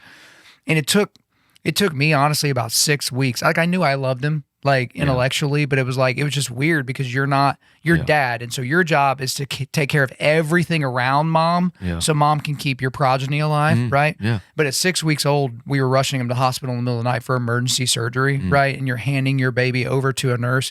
I still get upset thinking about it, because you're like, oh no, this could be the last time I even touch you, because you're going into surgery and you're 6 weeks old, you're so small, and obviously worked out fine.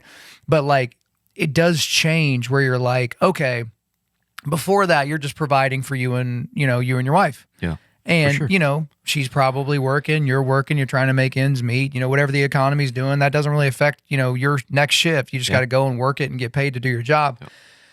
But now you're a hit songwriter. Yeah. You're a number one songwriter, and you've got progeny now. You've got a baby. Yeah. So talk about your mindset a little bit of like, okay, I've made it, but I don't want to be the songwriter equivalent of a one-hit wonder. For sure. Where this is the last time anyone buys anything that I've ever done, and the last time that we're successful. But now there's the added pressure of like, oh crap, there's that extra mouth to feed, and you don't want to be a loser dad. For sure. So let's talk about, okay, what does your career look like now that you've kind of made those shifts? Yeah. So I quit. I quit. So you're not doing radiology anymore. Nope, it's like we're done with that. And also, this was about the time. So I quit the hospital. I'm writing songs, and I'm like, okay, now let me start focusing on my artist career. Okay, so I guess I kind of forgot. Like you were trying to do it yourself as well. Yeah, I wanted to be an artist, not just write songs, not just be a songwriter, be an artist too. So this is like about the time I started, and I was actually on tour with Luke Combs when like COVID happened. Like my last show before COVID was Rupp Arena in Lexington, Kentucky, where Kentucky plays basketball. So that was like my last show. Are you playing with Luke's band, or you're opening? Okay. No, I was one of the openers. And so are you singing your songs, or are you singing my songs? Okay. Yeah. So singing my songs. So I was doing the artist thing. I had put out like a 4-song EP. Okay. And so I was those were the songs I was playing. I was playing maybe 30 minutes. So it was me, Ashley McBride, Luke Combs on that tour. So that tour was over. COVID happens, hit song, become a dad, quit my job. So now I don't have a real job. We're writing songs on Zoom now because of COVID. And so I start focusing on my artist career. Like what are the steps I need to take for my artist career to take off? So doing that, new dad, I was about to put out, I had an EP recorded. I'm rethinking all this stuff I hadn't thought about in a long time. I had an EP recorded that I was going to put out right like March of 2020. I didn't put it out because of COVID. We were like, well, the tour got canceled. The tour was over. So there's no need to put music out right now. Let's wait. Well, then like October rolls around and I'm like, man, this is the perfect time to put music out, So I call my manager. I'm like, hey, like people are in the world is basically in turmoil, and hey, if I've got this 6-song EP, I think it was, it's 30 minutes worth of music, 20 minutes worth of music. If for 20 minutes somebody can listen to it and forget about the craziness that's in the world, let's do that. So in October, I put this EP out. There was one song on it called "While You're Gone," blew up. It got picked up by Sirius XM. It was played on the highway. It went number 1 on the highway. Me as an artist, my first number 1 as an artist on Sirius XM. Very big for me. My fan base grew very, very large, or at least for what I thought was large, And so that happens. Then the record labels kind of start coming because they're seeing me have success independently. So then in November of 2020, I signed a record deal with Warner Music Nashville as an artist. So here I am still writing songs, hoping that I'm going to write something that somebody else loves, but also I'm writing something and I'm like, well, I love this, so I'm going to put this over here for me. And if it didn't feel something like it was something for me or something that I wanted to sing about or whatever, I would pitch it, to X artist. So that went on for a while, and I continued writing songs with Luke, and then wound up with some songs on his What You See Is What You Get record. I think I had 4 songs on that record. Okay, so let's talk about, so you're still working with Luke. Tell me about the relationship that you guys are developing with one another, because obviously you hit it off in the green room back at that show that you opened for him. You've written some songs together. You've written some songs that went onto albums of his. You're touring, and so like y'all's careers are kind of like intertwined to a degree. Yeah, for sure. But also you're trying to make it, as a solo guy, solo act, and you've got your deal. So like when you got your deal, did that like complicate what you were doing with Luke? Were you kind of still writing? Like what did that look like? No, it didn't.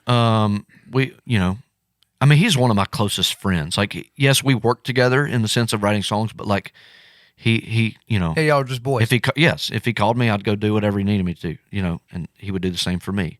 And so we're just continuing to write songs and hang out. He was nice enough to bring me along for tours because he knew I was trying to do the artist thing. He believed in me. And he gets to make that call as the headliner okay. He's like, hey, I want Drew to come on. I didn't know if like the management or they get to force somebody on tour with you. He's making the decision, ultimately making the decision. He's like, I want Drew to come on tour. So, I've toured with him so many times on different tours. So he believed in me. I'm touring with him. So now here I am doing the songwriter thing, but also touring with him, promoting my music now and trying to grow a fan base. And so nothing really changed, honestly. When I got the record deal, they took While You're Gone. When I signed in November of 2020, they took While You're Gone, the song that was number 1 at SiriusXM independently. They got it. And they sent it to terrestrial radio. Now, the exact opposite happened of what happened with Homemade.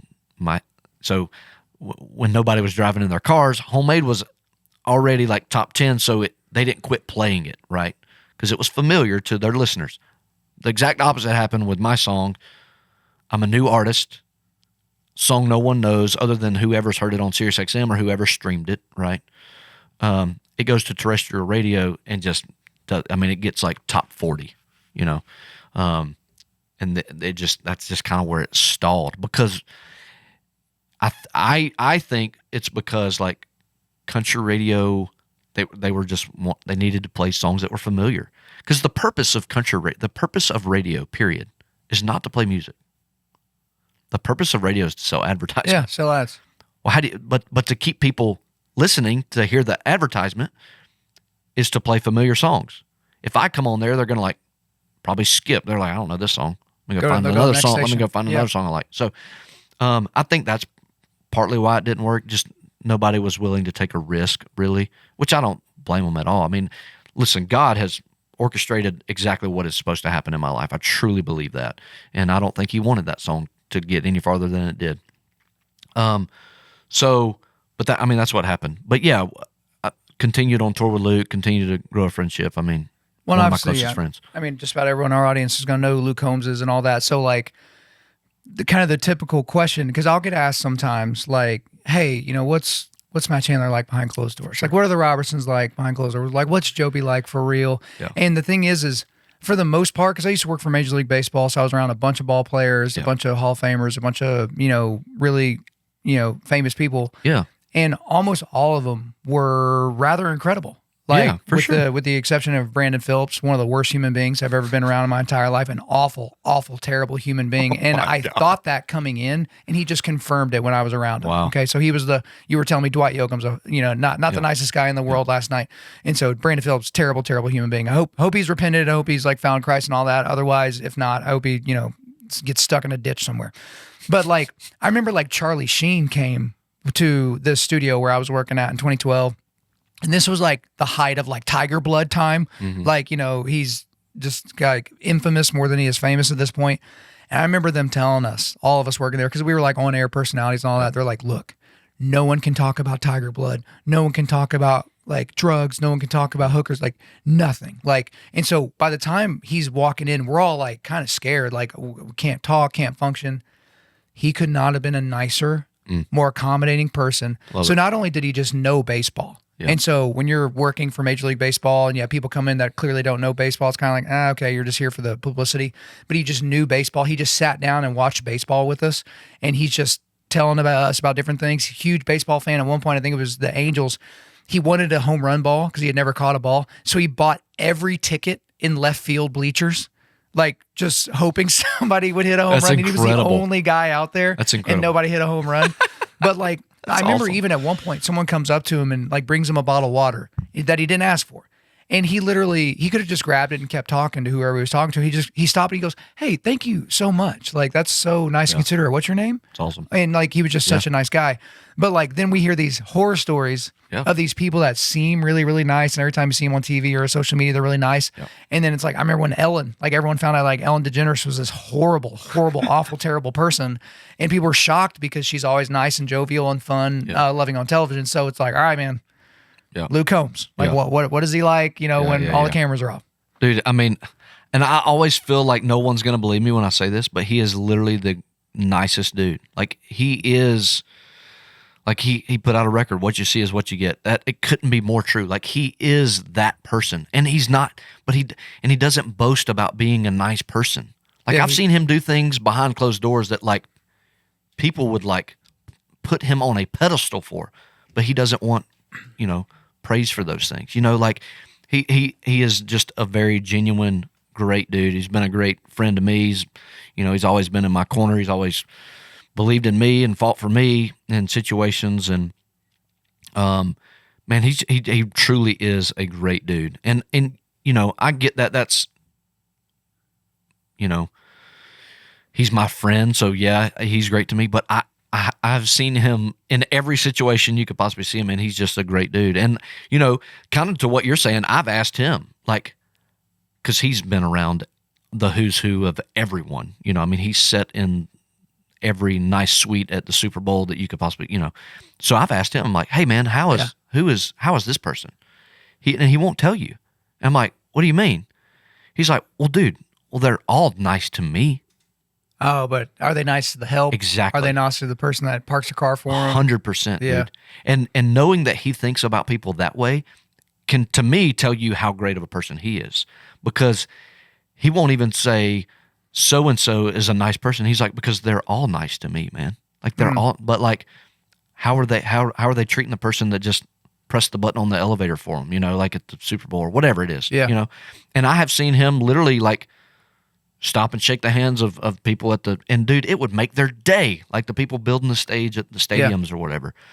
He is a very caring, genuine dude. And I there's no more I can say about it than that. So without, violating confidence or whatever, like give us an example of like, I was talking to you at dinner last night. So back when Albert Pujols was still on the St. Louis Cardinals, there would be after games, and I think Bob Stoops here, when he coached for OU, he would do something similar to this. So I might be mixing stories just a little bit, but like after a game, and the games are done at 10 o'clock at night or whatever, he would get cleaned up and he would go to a local children's hospital without his manager, without a PR team, nobody taking pictures, and he would just go and talk to kids that were sick and just sit with them and talk to their parents. And sign stuff, and he'd bring them stuff and all that. And then he would just, like, he wasn't being whisked in an unmarked SUV and whisked out like, some megachurch pastors. Like, he was literally just going in there and just serving these kids when there were no cameras around.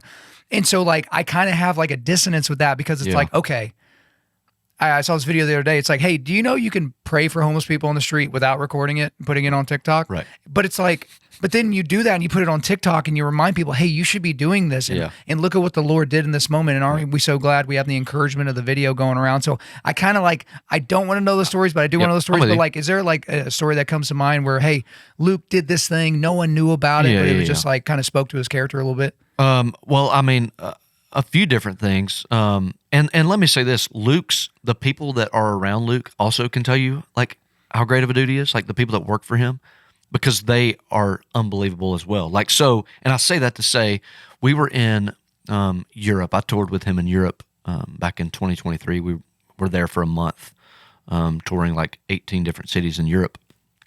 And there was a young kid who was a cancer patient who unfortunately has passed away, but they came to the show. And dude, just like he literally, the way he interacts with like that, he talks to them like they're the only person. Like he is just, he's a golden dude, man. Like he truly is. And another instance, I think this happened years ago. Like this is very early on. I think he was still touring in a Sprinter van when this happened. And I was with him. It was like me, him, and his band, and we were in a Sprinter van, and he was crushing it, dude. I mean, he was crushing it at the time, and I believe we were in Oklahoma City, and I watched him literally give a life-changing tip to this girl at a restaurant. And when I say life, I mean I'm talking like you don't have to give the number. Could be life-changing to someone, you know. And I saw him do it, dude. And this girl broke down, and he was just like, she was like, can we take a picture? And he was like, yeah, absolutely. And but he didn't do it. He didn't even want me to know that he did that. The only reason I knew that he did it is because she's like walks back up to the table and she's crying, and I'm like, what? She's been happy this whole time. Why is she crying all of a sudden? Yeah. And then we leave, and he's like, I was like, bro, why? You got to tell me, otherwise it's going to drive me nuts. And he told me. But he didn't want he didn't want nobody to know that. So he's just a good dude, man. And it kind of reminds me, I've heard a lot of stories of, Shaquille O'Neal, because again, like that was probably my favorite, that one of my favorite players when I was watching the NBA, like growing up and stuff like that, just so dominant and just like they were changing rules and they had to like change the structure of the backboards because he kept like bringing them down in NBA games. So it's just like insane. But I've heard so many stories of him just paying for all kinds of stuff, right? Yeah. But like not doing it in public, but like literally going to Walmart, because he's done some of this on film, but like going to Walmart and just finding the single moms in Walmart and being like, hey, let's walk around and let's get your kid a bike. Let's get some toys. Like, hey, and then just giving them some cash, like here's for diapers and groceries and stuff like that. And so it's good when you hear stories like that, because we don't really like the stories of people who are really not doing those things. But, even for Luke, because I tell people all the time, I'm like, don't put your faith like in your favorite artist or your favorite podcaster or your favorite, pastor or whatever, because, they can always let you down. And part of it is like, if the veil is taken off and it's like, oh, this guy's a complete douchebag, like it'll kind of like crush you a little bit. Yeah. And like, I remember like as a kid, you find out guys aren't really, really nice. Or when you see guys that are like really mean to kids, like they won't even stop and give a kid a handshake or a picture and all. It's like, man, that's that kid's whole life. Yeah. He's 7. Yeah. Like stop and take a picture, you friggin' jerk. Yeah. But like Luke Combs's music is important to me, if for nothing else, because of the one album that like you didn't help him with at all. And so like I've told you about, and you've listened to my episode where I talked about fathers and sons. Yep. And like, okay, by the time he releases that record, he's already a mega superstar. Yeah. He's selling out arenas. Yeah. Like he's been, I think, entertainer of the year a couple of times and all that. And then he's just, okay, I'm going to put out an album of all like fatherhood type stuff.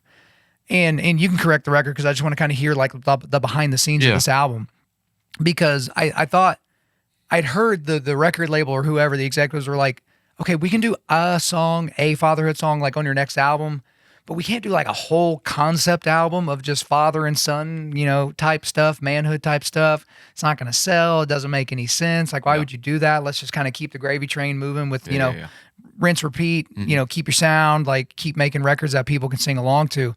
So like when were you kind of made aware of this? And I know you didn't work on it because you were doing some of your own stuff, but like, what's your understanding of kind of where this album came from? Because I mean, it's just had a huge impact. Yeah, from what I understand, is that, you know, he was in album cycle of needing to, you know, starting to put a record together, and he was a new dad, and so he was writing, you know, these kind of songs, and then people would send him, you know, half songs, like verse chorus of an idea, whatever, and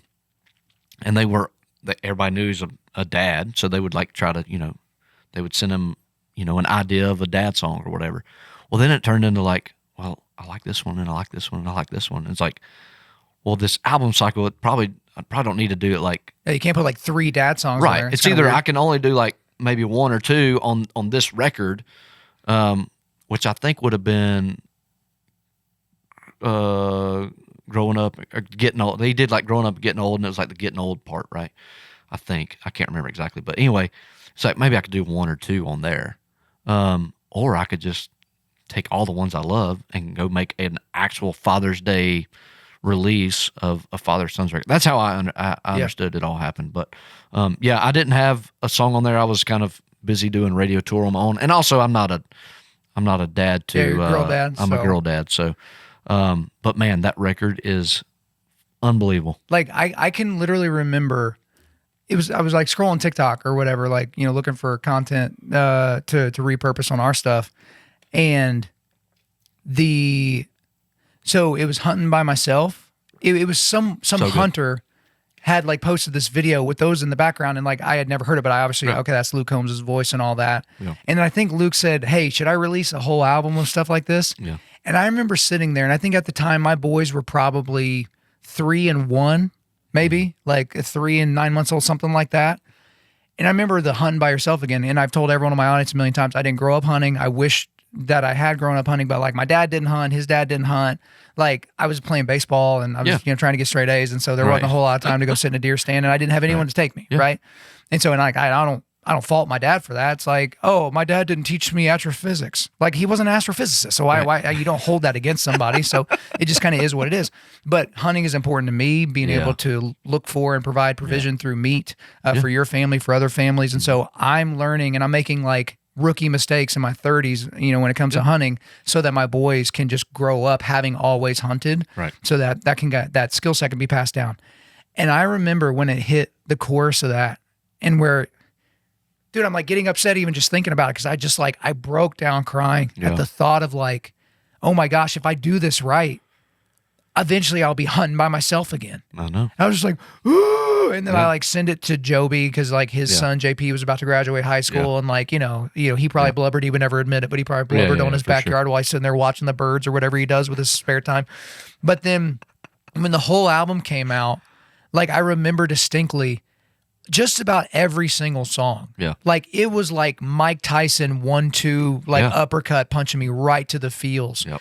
And it was like, I was like, is this because these are just that impactful? Is it because I'm a boy dad now? Is this having the same impact on somebody else? But like the ripple effect for me, I talked about it on the show, other dads that maybe weren't country music guys, maybe weren't Luke Combs guys or all that. Yeah. I said that's one of the most important records, like for fathers. Yeah, like, and I forget all the grandiose things I said about it, but like the ripple effect and the impact of that has been substantial. Yeah, for a lot of people. It is. I mean, and I too related to that record. I mean, I have a dad who right. You are a son. I am a son, you know, and I have a brother, and I had a great dad. You know, my dad is awesome. He grew up taking us hunting, and so like I did relate to it. It just, I related to it from a different place than you would, because you are a dad, 2 sons. You know? But yeah, man, that record was so good. And you can just find yourself in all kinds of things on that record. And then, and then he got kind of back to the normal schedule thing. But one of the things that you and I talked about a lot is, so you're a believer, you know, you cut your teeth, you know, doing gospel music and all that. And you've kind of always been a Christian, and we can talk, let's talk country music theology. Yeah. Because, you know, for all intents and purposes, Luke Combs is one of your best buddies, not a believer. Yeah. And I told you whenever, because, people that have just found me in the last year and a half, they don't know this, but I almost ended my career because I had 2 vocal cord surgeries within a couple of months, because the first one was unsuccessful, had a collapsed vocal cord, have had a collapsed vocal cord for God knows how long and who knows how it happened. Yeah. First surgery was not successful. I could not speak above a whisper, and I was fully healed. Yeah. So they had to go back in there and, take out the implant, put in a new implant. They woke me up in the middle of surgery to try to make me talk while my neck's wide open so that they can, it's a whole 9 yards. And so my first recording back after I had kind of gotten my voice back and I'm on the, the upswing with my recovery and rehab and all that, was country music theology. So that's such an important thing to me, because that idea was stuck in my brain for months. Yeah. So I'm sitting in a chair, a recliner. That's where I would have to sleep, with a giant gash on my neck, trying to make sure I don't sneeze so that, that the stitches don't pop. And you can't really hug your kids or, do all that because you're just scared of getting your neck, bopped or whatever. And for me, my show is kind of cathartic, right? Because I need to think through my philosophies, think through my opinions, and then I need to write it, and then I need to record it, and then I need to put it out. Yeah. And then once it's out there into the world, it's out there now, and then I feel like I can move on. I just couldn't move on from this concept. And for anyone that has not listened to the episode, I would encourage you to go back to it. But ultimately, it was when you're doing ministry in the South, right? So if you're in Oklahoma or Georgia or Texas or Tennessee or whatever, a lot of people think they're Christians because their grandmama always went to church, because they got baptized when they were a kid, because they believe in God, because, when they vote Republican, and they listen to 90s country music, which is the best version of country music. And they think that's what saves them, because God likes all those things. And it's like, well, then we start talking to the person. It's like, well, God doesn't save last names. He saves first names. God doesn't have grandchildren, right? He has children. Yep. And it's like, no. Getting dunked in water doesn't mean anything. That is after you have pashtuoed, Joby, after you have put your faith in, transferred your faith into the sin debt that was paid for on the cross. Baptism is the first public expression of an internal reality. For sure. Okay, so getting dunked is just getting dunked, but baptism should be a public expression.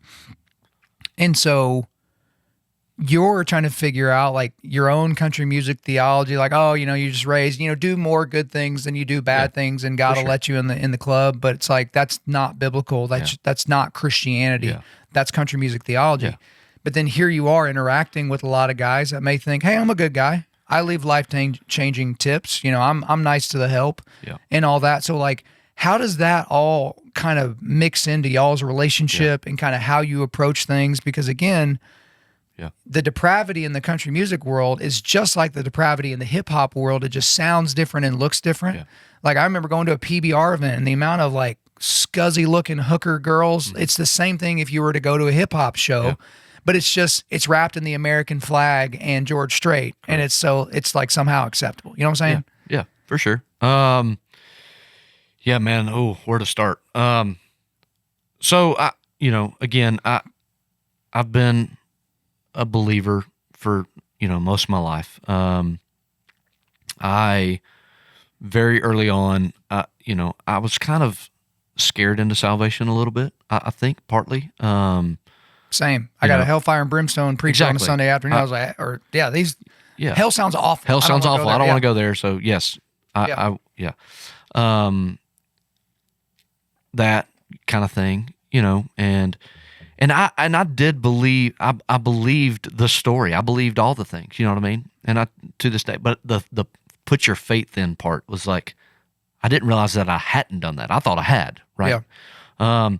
So I want to back up a little bit. So I had wrote some songs with Luke, and they turned into hits. One of those songs in particular was a song called Doin This. And it got nominated for a Grammy for Best Country Song of the Year or whatever. So, which I thought was awesome. I mean, and it's a congrats. great, that's thing. Great. And so, but I kept I would like kind of, what's the word I'm looking for? I would try to be like false humility, right? Like of like, kind of like, oh, it ain't nothing, but hey, it got nominated for a Grammy, right. Right. So And I kept I would be playing songwriter rounds and I'd be doing this and it kept being like me, look what I did kind of stuff, right? And dude, the Lord got a hold of me. This is probably 2 years ago at this point. And I just felt the Lord say, bro, you haven't done anything. Like you wrote this song, but you haven't done anything. And not once have you thanked me for what the song did, And dude, it was in that moment where I was like, okay, I'm sorry, Lord, sorry. And the Lord just began to work on me. And I realized that song wasn't written just for Luke. That song was also written for me. That song tells Luke's story of how if he wasn't playing music, the whole thing is if I wasn't doing this, I'd still be doing this. It just might look different, right? Yeah. And so I realized that I wouldn't even be able to do this if it hadn't been for the gifts that God gave me when I was born, right? So he gave me the gift of writing songs. He gave me the gift of singing. He gave me the gift of music, and here I wasn't thinking of, so I wouldn't even be able to do this. So the reason that I do this should be to glorify God in what I'm doing, right? And so he began to get my attention with that. Probably 2 years ago, I picked up and started reading If the Tomb Is Empty. This is all about the same time. And it wasn't I really wasn't searching for the Lord. I knew the Lord. And I'm getting to country music. I had country music theology. I don't, I have the Lord. It wasn't, I wasn't a believer and I need to be saved. It was just man, I'm not doing what I'm supposed to do on this earth, which is glorify God. He's given me these gifts and these talents, and I'm not using them to glorify him, right? So he uses a song I wrote doing this to get my attention for all those things. And so time goes on, and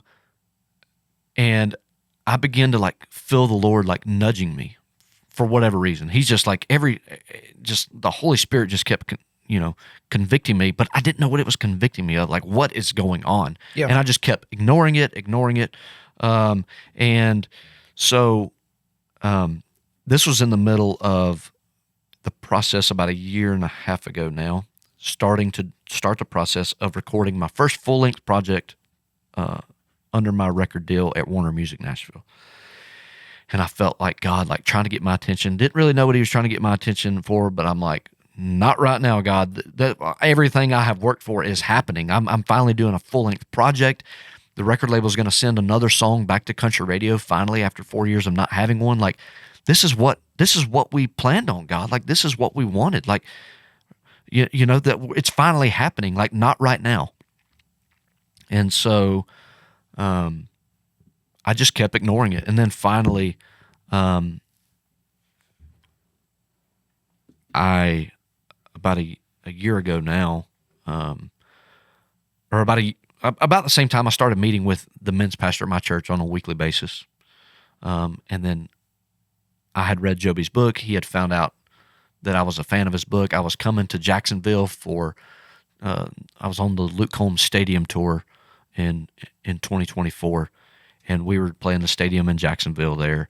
And Joby found out I was coming. I was on that tour, took me golfing, came to the show. The next week, Joby's like, hey man, I would love to mentor you, disciple you, whatever you need, So I started having these men come into my life, and I'm like, okay, this is weird. And now I look at it, I'm like, God he was literally preparing me. He's connecting dots for you. He was preparing me. And you said this last night, he started to use people to put kindling around me. That's right. Right? And so, and I knew the Lord was trying to get my attention. I just didn't know what for or why. And so he's putting all these people around me. I'm starting to grow in the Lord. I'm starting to really read my Bible and understand what it's saying. I'm consuming Joby's messages. I'm consuming Undaunted.Life. I start finding things I want, what I'm desiring something. What am I desiring? Because here I am playing these stadium shows. I play 30 minutes. I have the time of my life. Awesome, dude. Thousands of people are singing along, whatever. And then I get off stage and I'm like, I want to be home right now. Yeah. I want to be home right now. I'm enjoying this, but I'm not. Why? And so time goes on. I just keep ignoring God. And then finally, December of 2024, I'm at my church And I don't even know why. Like, I don't know why. I don't remember exactly what the preacher preached on that morning, but I just remember at the end of that sermon, I'm like, okay, God, I'm sorry. I've been stubborn. I've been ignorant. You've been trying to get my attention for what feels like probably a year and a half at this point. And I've just pushed you away. You know, it's not what I wanted. I'm scared of what it is you're trying to tell me to do. Like, this is my career. Like, I feel like you're trying to, I don't know what it is, God. I don't know what it is. Hey, why are you scared. trying to derail this? Yes, exactly. That's what I felt. I'm like, why are you I'm trying scared. to derail what you gave me? Exactly. Yeah, that's right. And so, because I thought that I was doing what you wanted me to do, God, you know? And so, I'm like, God, okay, here's the deal. I'm stubborn, ignorant. Here's the deal, God. I need you to tell me what you're trying to tell me, but I need you to do it in a way that leaves no doubt, that I can't deny what you're telling me. I need it to be so clear that you're saying, hey, this is what I'm trying to tell you. I need you to tell me that way because, again, I'm stubborn, I'm ignorant, I'm a big dummy. Like, tell me. That was it. Day was over, prayed that prayer. Dude, I didn't think any more about it. I didn't think, I mean, obviously, I still felt like the Lord was trying to get my attention, but like, I just prayed that prayer and I was like, it didn't feel like a burn the ships moment in the moment. No, not at all. Not at all. I was just like, well, if either he's going to reveal it or he's not, kind of thought. So I go about my week. 5 days later, Friday rolls around. Me and my wife are out Christmas shopping. My manager of 10 years, who also manages Luke Combs. Me and Luke are like the first two people he started managing when we moved to Nashville 10 years ago.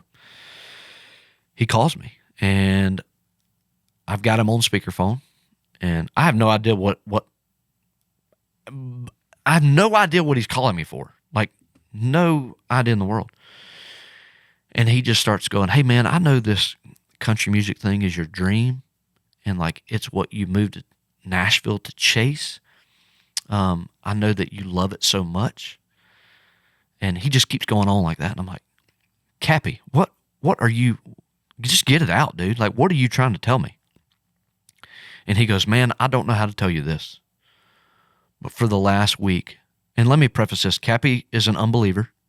And me and him have had conversations. He has no problem with me talking about this. He's an unbeliever.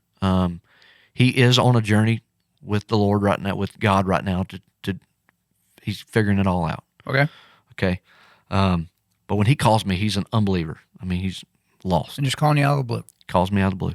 He goes, man, I don't know how to tell you this, but for the last week, I've been waking up in the middle of the night around 3 o'clock in the morning, and I cannot get you off my mind.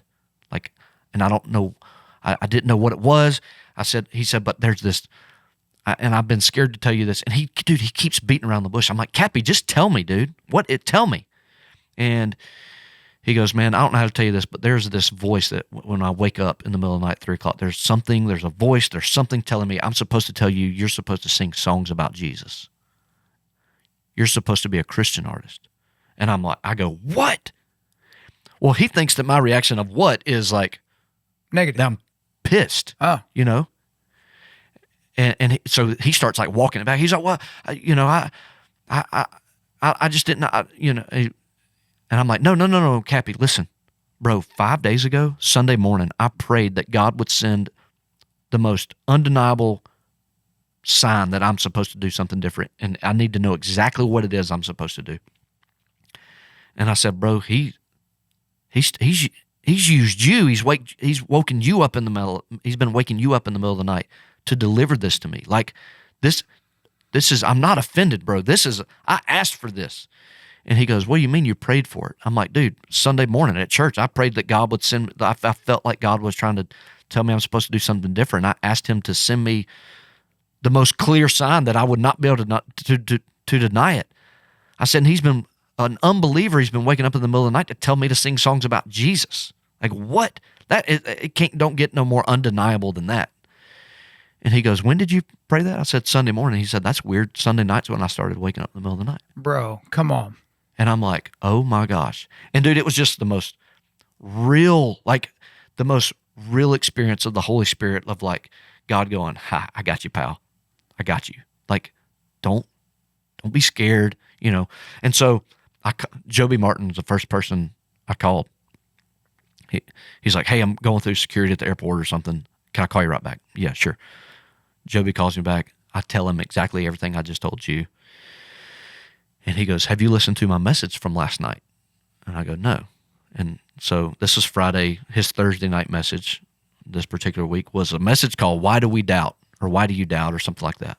And he's basically talking about Peter is in the boat and he's looking at the Lord, and the Lord's like, "Come on, Peter," you know, and the minute Peter doubts, he falls in the water, right? So, but Joby's like, "But Peter got out of the boat." And in his message, he's going, there's some of you out there. There's some of you that are sitting in the boat. Yep. You're scared to get out of the boat because you're scared of what God has for you. And you're sitting there and you won't even get out of the boat. You won't even get out. You need to get out of the boat. That's his message, dude. And I'm literally watching this after everything that has just happened this morning on this Friday morning, December 6th. And now I'm watching Joby say, the Lord wants you to get out of the boat. And I'm like, oh my goodness, Lord, I see you. Like, I see you. And then 2 days later, I'm at my church, and I go to Long Hollow Church in right outside Nashville. And my pastor there, Robbie Gallaty, he's preaching, and he's preaching on the parable of the talents and how we store up treasures in heaven if like using what the Lord's given us for His glory, right? And I'm like, oh, it was literally just the Lord just kept. I'm like, okay, God. When I prayed that you would make it undeniable, I see it. You have like sending my unbelieving manager, waking him up in the middle of the night to call me and tell me this. Like that was, I believe that. And now you sent me a message from Joby, and now my pastor's preaching this. And dude, it literally kept going. It was one thing after another. Yeah, not subtle. No, it was like the Lord would like punch me, and then He'd right hook me, and then He'd left hook me, and He's like, "Don't you see me, you big dummy?" You know, like that's what I felt. And I'm like, Lord, I see you. I see you. And dude, so as of sitting right here, I am as an artist, I have asked out of my record deal, and I don't know what the Lord has for me. I think, you know, my plan is to continue writing country songs for anybody. If there's someone if I write a country song and someone believes in it, wants to record it, I don't believe the Lord has asked me to stop that. But on the artist side of things, I'm going to be putting out music, and hopefully, honestly, by the time this comes out, I hope that I may have some music out. So, but it's going to be music that it's the gospel, dude. It's country. It's going to sound country, like country music, like modern country music, but it's going to have the gospel in it. I think that's what the Lord has literally specifically asked me to do. Dude, the story is just like, so it's still powerful hearing it from you the first time, but Joby and I were driving out to Encounter. That's the hunting encounter they do for Church 1120 tours every, November or December or whatever. So we're driving to Whereversville, Georgia. And he tells me the story, and you and I hadn't met yet. I don't even think you and I had ever talked yet. And he kind of told me the story, and I'm like, wait, what? Like his non-believing manager called, like that's not a nudge. That's like a shove For sure. from the Lord where it's like, because of where the message came from. And that's a lot of people have gone, well, why can't you just keep your record deal and just keep doing like there's nothing wrong with what you're doing. No, I didn't say there was. There wasn't. If you go listen to, I put out my last full-length project, the one I was talking about, is a record called Camouflage Cowboy. There are some faith-based songs in there, I ended the record with an old gospel hymn. I don't think there was anything wrong with what I was doing. Yeah. And why can't I continue to do that? Well, I could. That's not what God has asked me to do. He didn't say, hey, bro, keep singing your faith-based. Why would He have gotten the attention of me through my unbelieving manager if what I was doing was okay? Like, why?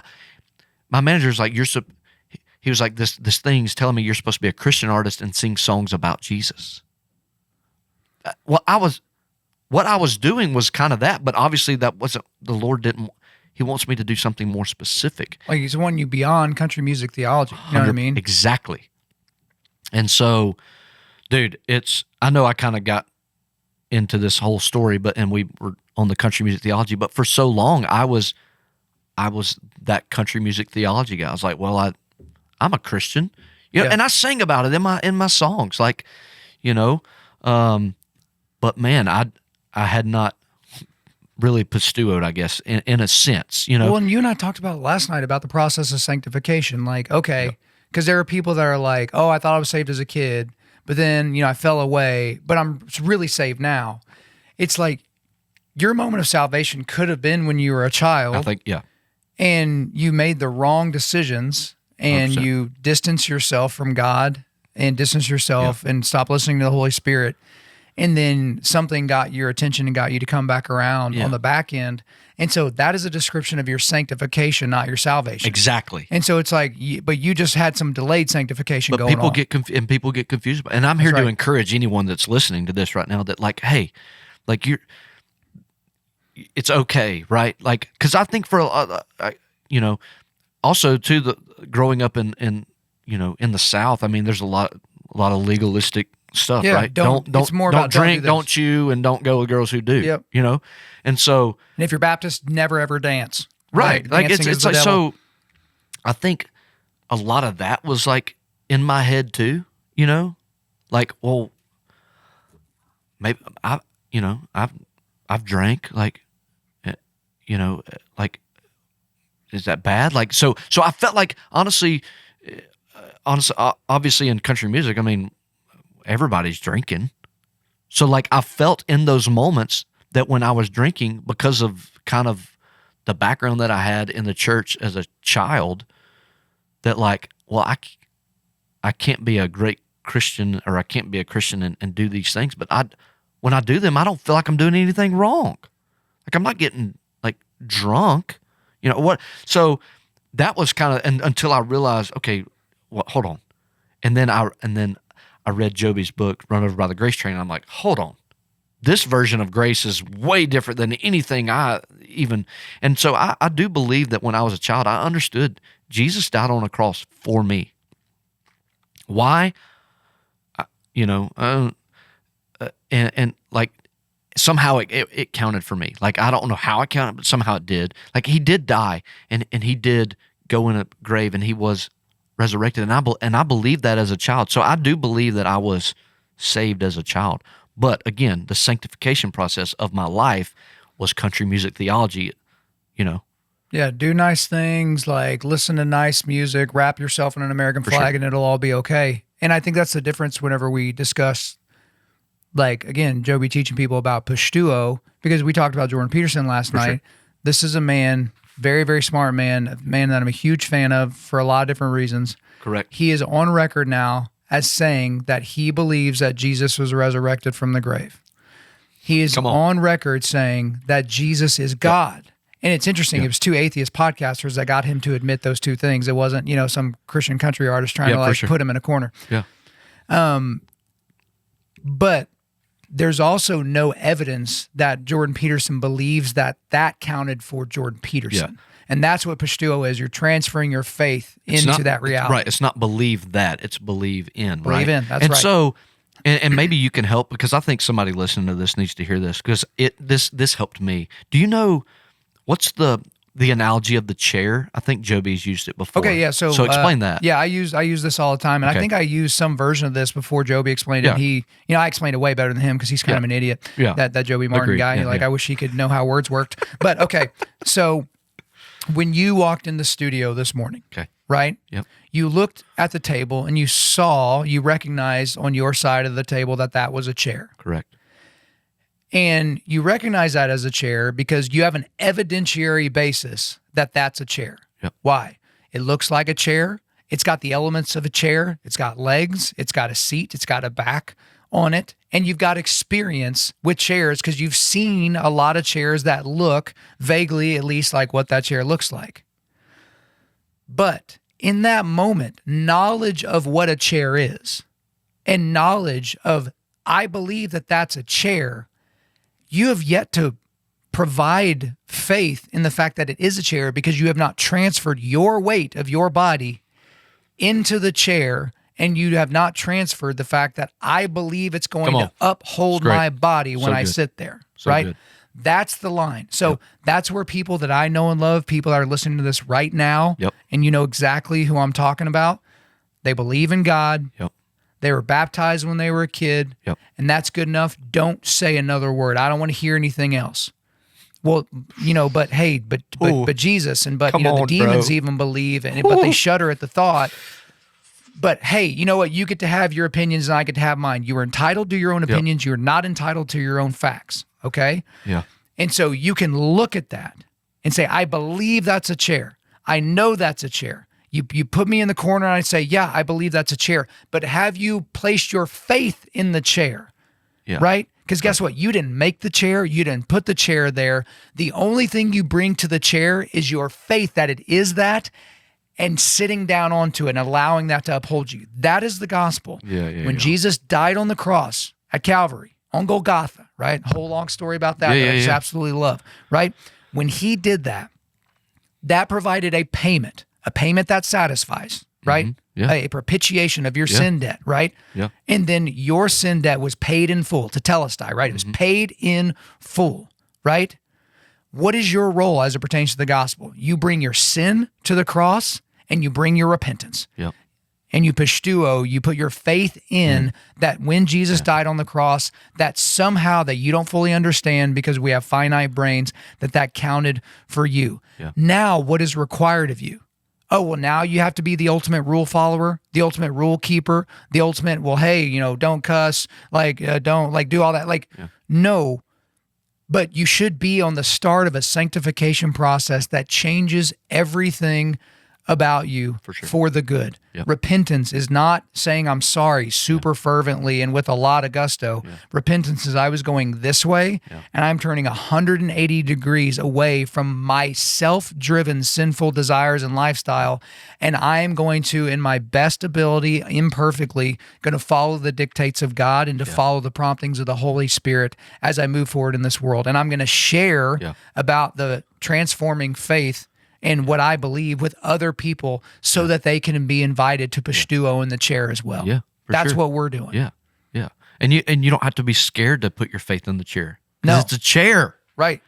He's God. You don't have to be scared to put your faith in him. And when it's God's chair, you know, when you put your weight down on it, it's not going to break. It's not going to, it's not a false chair. 100%, like it's not. Dude. Now, there are plenty of false gospels out there that look like chairs. For sure. And one of the false gospels is, hey, boo, you do you. Right? One of the false gospels is chase money, get honeys, right? That's a false gospel. And then there's Christian sounding false gospels, like New Thought that Melissa Doherty has taught a lot of people about, to where things kind of sound Christian. They're bereft of any type of biblical theology, or biblical reality. Hey, Jesus is just a guru that said a bunch of really nice things. He was a pacifistic, communist somehow that just would never tell anyone that what they were doing was wrong. He would never judge them. He would never do any of those things. And you know what? Technically, you're God. You are divine. And if you send positive vibes into the atmosphere, it'll connect with other positive vibes and rain down, positive things on you. And hey, if you touch my hand because I'm a mega church pastor and I've got 2 jets, that somehow you will receive blessings. There's plenty of false gospels out there, baby. But the true gospel is the only one that when you sit, you will not fall. That's the reality. Yeah, man. That's so good. And I think that's kind of, I have discovered that. And 2, I think I realized okay, well, why do I need to do this, right? Well, to the whole store up treasure in heaven kind of thing, right? What there's more to this than that. To glorify God and to use my talents and to glorify Him and to be a witness for Him to folks who have honestly been in my shoes. And that's another reason why I'm well, I can't. It's got to be. There is literally a line drawn. This was a country music career. This is this new thing, right? And because it's not just music, it's the gospel, and I want to share the gospel, And God gave you a voice. For sure. And dude, hopefully I will get back on the tour. Hopefully one day, I'll be back on like the country music tours. I think that what I'm going to do is, can be on a country music tour. I think can be on a country music festival. I mean, dude, right now, I mean, I think you're going to release this a little after we record it. But That's right. Today, whatever today's date is, I'm supposed to be in Indio, California, playing Stagecoach tonight. That's where I was supposed to be. But when the Lord called me out of this, I was like, we got to cancel all the shows. And everybody was like, well, why? They were like, don't you think the message that you're wanting to deliver should be for those people too? And I'm like, okay, yes. But here's the deal. I don't want people showing up to those shows expecting to hear the stuff that, I've played for, because I'm not, that's not who I am as an artist anymore. Like, I am going to share the gospel. Camouflage Cowboy is a chapter in your life as an artist, and it's just you've moved on to a different part of the book. Exactly, for sure. And so I don't want them to be disappointed that I'm not going to play those songs. But also, I don't have anything to play. I mean, this is so new. I've written literally very small amount of songs for what I'm going to do next. And when the Lord sends me, every time He sends me one, I go write it. And so, but man, it's just but I am also in the best place in my life because the Holy Spirit has just reminds me daily, bro, just keep being obedient. Just keep being obedient. Just keep. Put and dude, and honestly, man, put your yes down. And a lot of it, and I didn't mention this, but I think this could be for somebody out there. I had hit songs. I mean, Homemade, Forever After All, Luke Combs, Doing This, Luke Combs. Blake Shelton just recorded a song of mine that hopefully is going to be a single for him at some point. I went I never tithed to my church. Never. And dude, about a year and a half ago, I was convicted. I'm like, we got to start giving. Like, what am I doing? Yeah. And dude, it's literally just obedience of what the Lord wants from you. He starts to work in your life, and you get consumed. So it's literally, I'm just trying to not run this thing off the rails. I'm just trying to walk in obedience. So it started with, me realizing, through an unbeliever asking me questions that I didn't know much about the Bible. I needed to know more about the Bible. I started digging into that, beginning to get convicted that I'm not giving, start meeting and surrounding myself with kindling that I didn't even know that's what it was at the point in time, around other men who are believers, and just continue to walk in obedience towards the Lord, spend more time in the Word. And then He, along the way, after being obedient for that period of time, He sends my unbelieving manager to deliver a message that I prayed for. This isn't happenstance. I don't believe in, the coincidences don't exist in my life. That they're, to this standpoint, everything is just orchestrated by the Lord, and I'm just seeing it clearly now. And I think it's always been there. This veil was over my eyes, right? Well, let's talk kindling a little bit, because we brought that up a little bit last night. I think it was Matt Chandler was the first person to say it, because it's like, okay, you can't guarantee your kid's salvation. You can't, get them saved, but all you can do is put kindling in and around them, right? And so, because I think about it, because I know people that were in Christian homes, fervently Christian mother and father, private Christian school. They went to all the camps, they did all the things, and they're adults now, and they're far from the Lord, right? And a lot of them are not believers. Yeah. Then you got the guys who grew up in abusive households and, were never around the Bible, and then here they are, in their 30s, and they're, in the process of ODing on heroin, and they hover over their body for a second, and then they zip-zap back into their body, and then all of a sudden they end up in a church and all that. Okay, and then these people are Christians, and then they become missionaries. And so everyone's got their own story of how they found the Lord and how they got there. But kindling, you asked me a question last night because we were talking about, I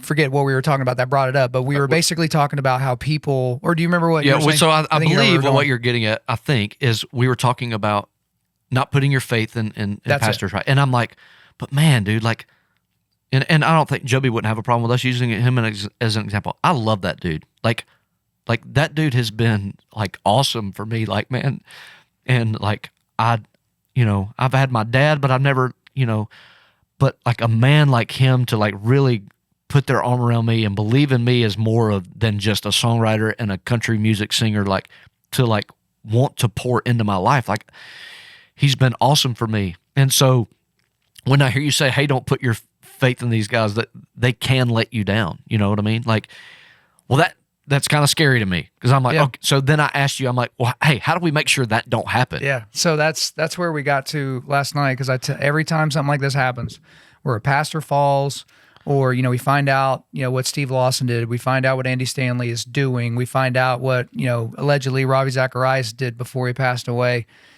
And I'm just like, I'm a reminder. I'm like, guys, pick your favorite pastor. Yep. Joby Martin, Matt Chandler, Vody Bacham, John MacArthur, whoever your favorite guy is. Don't put your faith in that person. Yeah. Pick your favorite country music singer. Pick your favorite politician. Pick your favorite athlete. Do not put your faith in these people. They will let you down. Your favorite podcaster. Yeah. If that's me, don't put your faith in me. I put myself in the same category because some is going to maybe take them out. They may have a bend toward the chemical. It might be money. It might be honeys. Like we don't really know what it's going to be. And then it can cause you to question your... Right. You get saved at a RZIM, Ravi Zacharias event, and then we find out allegedly that he was a horrible sexual deviant. And then now you're questioning your own salvation, right? And that's not a good thing. But you asked me, how can we put, because we were talking about kindling, right? How can we put kindling around these guys? And I said, well, no, that's not how you asked it. You asked, like, how can we make sure that those guys don't fall? And what did I say? You said you can't. You can't. You flat out can't do it. Just like you can't work out on their behalf, you can't eat well for them, you can't study the Bible for them, you can't pray. You can pray for them, but you can't pray for them as them, right? For sure. And so, but I said, what you can do is put kindling around them. For sure, 100%. Right? So you feel some kind of way about Joby kind of putting his arm around you because, like, Joby to me, it's like he's somewhere between like a much older brother, much uglier older brother, or an uncle or a father. Like he's kind of like this amalgamation of just a really important man in your life. And 100%. as you said, he's got his arm around you and it's like, oh my gosh, this feels great. Yep. But what I can do for a guy like Joby is when we're driving down the road, on our way to go hunt or do something else, I can be like, hey man, how you doing? And not like, hey brother, how you been? Like that kind of thing. Yeah. No. Hey man, things good at home? Yeah. You and JP still connected? Are you and Reagan Capri, y'all are still like, she's still seeking after the Lord. Hey, are your elders elding? Right? Mm-hmm. Are they laughing at your jokes a little bit too much when they're not funny? Like, hey, you still working out? Hey, you still, taking your supplements? You still eating meat? Like, hey, like, and you're just, you're providing an opportunity for him to say, no, actually, my daughter and I we're at odds right now, and I can't seem to break through with her, which is not true. I'm just making this up. Like Reagan Capri's the best, but like, you're giving them the opportunity, and what you're also doing, Drew, is you're giving them the opportunity to invite you to get up under the bar that's on their back. For sure. So I've used an example similar to this before, but it's like, you're a barbell athlete, you're a squat guy, precisely the amount of weight you can put on the bar that would crush you. Yeah. Okay. So even if you're really, really strong, right? If I put 2,000 pounds, if I put a ton on the barbell and then get under it and try to back squat it, it's going to destroy me. It's going to snap my spine in half. It's going to like absolutely destroy me. Right. And that 2,000 pounds might be your life. It might be the weight of your business. It might be the weight of your ministry. It might be the weight of your family. It might be the weight that's been put on you by having a kid gone prodigal. It might be the weight of a sickness. It might be the weight of a financial issue that's going on right now. But you as a man can invite other men to get up under the bar with you, right? Yeah. You don't get to get you don't get to get off the bar. Yeah. You are in the middle of the bar. Yep. But if I put 5 guys on either side and I'm there in the middle, we can get that 2,000 pounds off 100%. The rack and down and up again. 100%. We can do that, but I can't do that by myself. And so when you're having these real conversations with these men that might be untouchable, right? That seem untouchable, for sure. Right? They're famous for whatever reason, or they have a big influence in the community you live in, whatever. But you're allowing them the opportunity to invite you to get up under the bar. And again, I say this all the time, guys, if you get that invitation, you better get up under that damn bar. Yeah, right? for sure. And if a guy welcomes you into his life and says, I want you to provide accountability for me, you better provide accountability. And if you're the one asking for accountability, when you get it, you better respond like a man. For sure. You better take the rebuke 100%. and you better operate accordingly. Why? Because this man loves you and he put relational chips in the center of the table 100%. for not his benefit, for your benefit. 100%. And so I think if you're in a group of men, a D group, whatever it is, you like to call them your foxhole. Yeah, you know? Foxhole, Mac Carriers, all those King's Table, those Corner guys. Toters. Okay, if you care about the guy sitting across from you at your forging table, if you care about this man, tell him what you're struggling with, because you know what you're going to do. Yeah, you're going to break the barrier. You're going to break this veil. You're going to break this ice. You're gonna shoot the elephant in the room. Okay, if you care about the dude sitting across from you, tell him your struggle, because you know what you're gonna do. You're gonna shoot the elephant in the room, and he's gonna tell you about his. You're modeling to them 100%. You're like, wait, this guy trusts me enough to tell me that he's struggling with X, whatever it is, porn, lust, money, whatever the things are. Right? You can fill in the blank with anything. Tell him what you're struggling with, and he's gonna go, man, this guy trusts me to tell me that. Man, now I feel a little bit of freedom, because now I can tell him what I'm struggling with. Right. And dude, there is so much freedom to me, that is manning up. It's like almost like, you know what I mean? You want to man up in front of your friends and tell them what you're struggling with. That's a man up. Well, and dude, that's what we were talking about in terms of men's ministry. We were talking last night, talking at the beginning of this conversation. A lot of men's ministries have taken the physical part too far. And somehow they've wrapped up their manhood in the number of pull-ups they can do, or how fast they can do the Murph, or, how much they can deadlift. And dude, I'm pro all those things. I do the Murph every year. I deadlift every week. Like, I do hard things physically because God gave me one body, right? And I know you and I talked about that because you're not as much on the physical side of things. Correct. But it's just like, God gave me one body, and what if he requires something of me that's going to take my body and my body's not ready for it, right? I use the example of, okay, you're helping dig water wells for, tribes in Africa or whatever, and, the place where you're working is a couple miles down a dirt road, and you've got these Hiluxes that you pile all the stuff in every single day, and you drive down the road. Whoops, the Hiluxes went missing, or they're not running anymore. Do we just not build water wells today? Is that just, or are we going to start putting stuff on our back and walking our tush a couple miles down the road so that we can help prepare these people? But if you're not ready for that, it's too late for training. Yeah. You're in the moment. If a image bearer of God is being violated physically and you don't know how to fight, and you're physically incapable of using your body to stop somebody because you're fat, worthless, and you haven't taken care of your body your entire life, you've just been feeding your body Cheetos and Dr. Pepper. Yeah. Well, you're not ready to intercede in this moment, right? Sure. You don't have the skill, the desire, or the know-how to intercede in this moment. That's why I talk about the physical. But it's kind of like what, a lot of people have said. It's like, look, I like hunting. I like going off-road. I like working out. I like jerky. I like whiskey. I like cigars. And as Joby would say, all those things make me awesome. They don't make me a man, though. 100%. Right? And for me, and what we talk about in Undaunted.Life, a man is a male. It's stupid that I have to even start the sentence, a man is a male, but here we are in the dumbest time in human history. But a man is a male that cultivates spiritual, mental, and physical resilience on a daily basis. Yep. What in the world does that require of you? Spiritual, mental, physical resilience, not strength. Strength wanes over time. It always goes down as you age. Resilience, that's the one thing you can continue to get better at as you age, is resilience, not typically strength, right? And so that's what a man does. And if you do that, guess what? You're going to be loving your life in an Ephesians 5 way. You're going to be raising up it goes back to the lawyer that tried to trip up Jesus, as we see in the Gospels, and asked him, what's the greatest of all the laws? And Jesus takes a singular question and turns it into a dual answer. He says, 1, love the Lord your God with all your heart, soul, mind, and strength. Heart, soul, mind, and strength. Oh, and also the second is like it. Love your neighbor as yourself. Okay, well, now that we need to talk about neighbors, what does that mean? What is your primary neighbor as a human being? Your spouse. That is your primary neighbor. Mm-hmm. If you're a male, you have to love your wife in a sacrificial way as Christ loved the church. And as a female, you are a helpmate made fit for him, and you are to protect his side and be at his side. That's your primary neighbor. Who's your secondary neighbor? Your children, whom you have to raise up in the nurture and admonition of the Lord, and put as much kindling around those people as anyone else that you would run into. Who's your tertiary neighbor? Everybody else. Mm-hmm. your friends, your pastors, your coworkers, your job, all those things are tertiarily important at best. And when things are in the right ordering, then you're able to do the things in the order and in the cadence that God has put before you and has asked you to do. But we live in the most disordered time period in history, to where men who have to provide for their families, or they're worse than an unbeliever, where they elevate that above loving God with all their heart, soul, mind, and strength, and above every neighbor.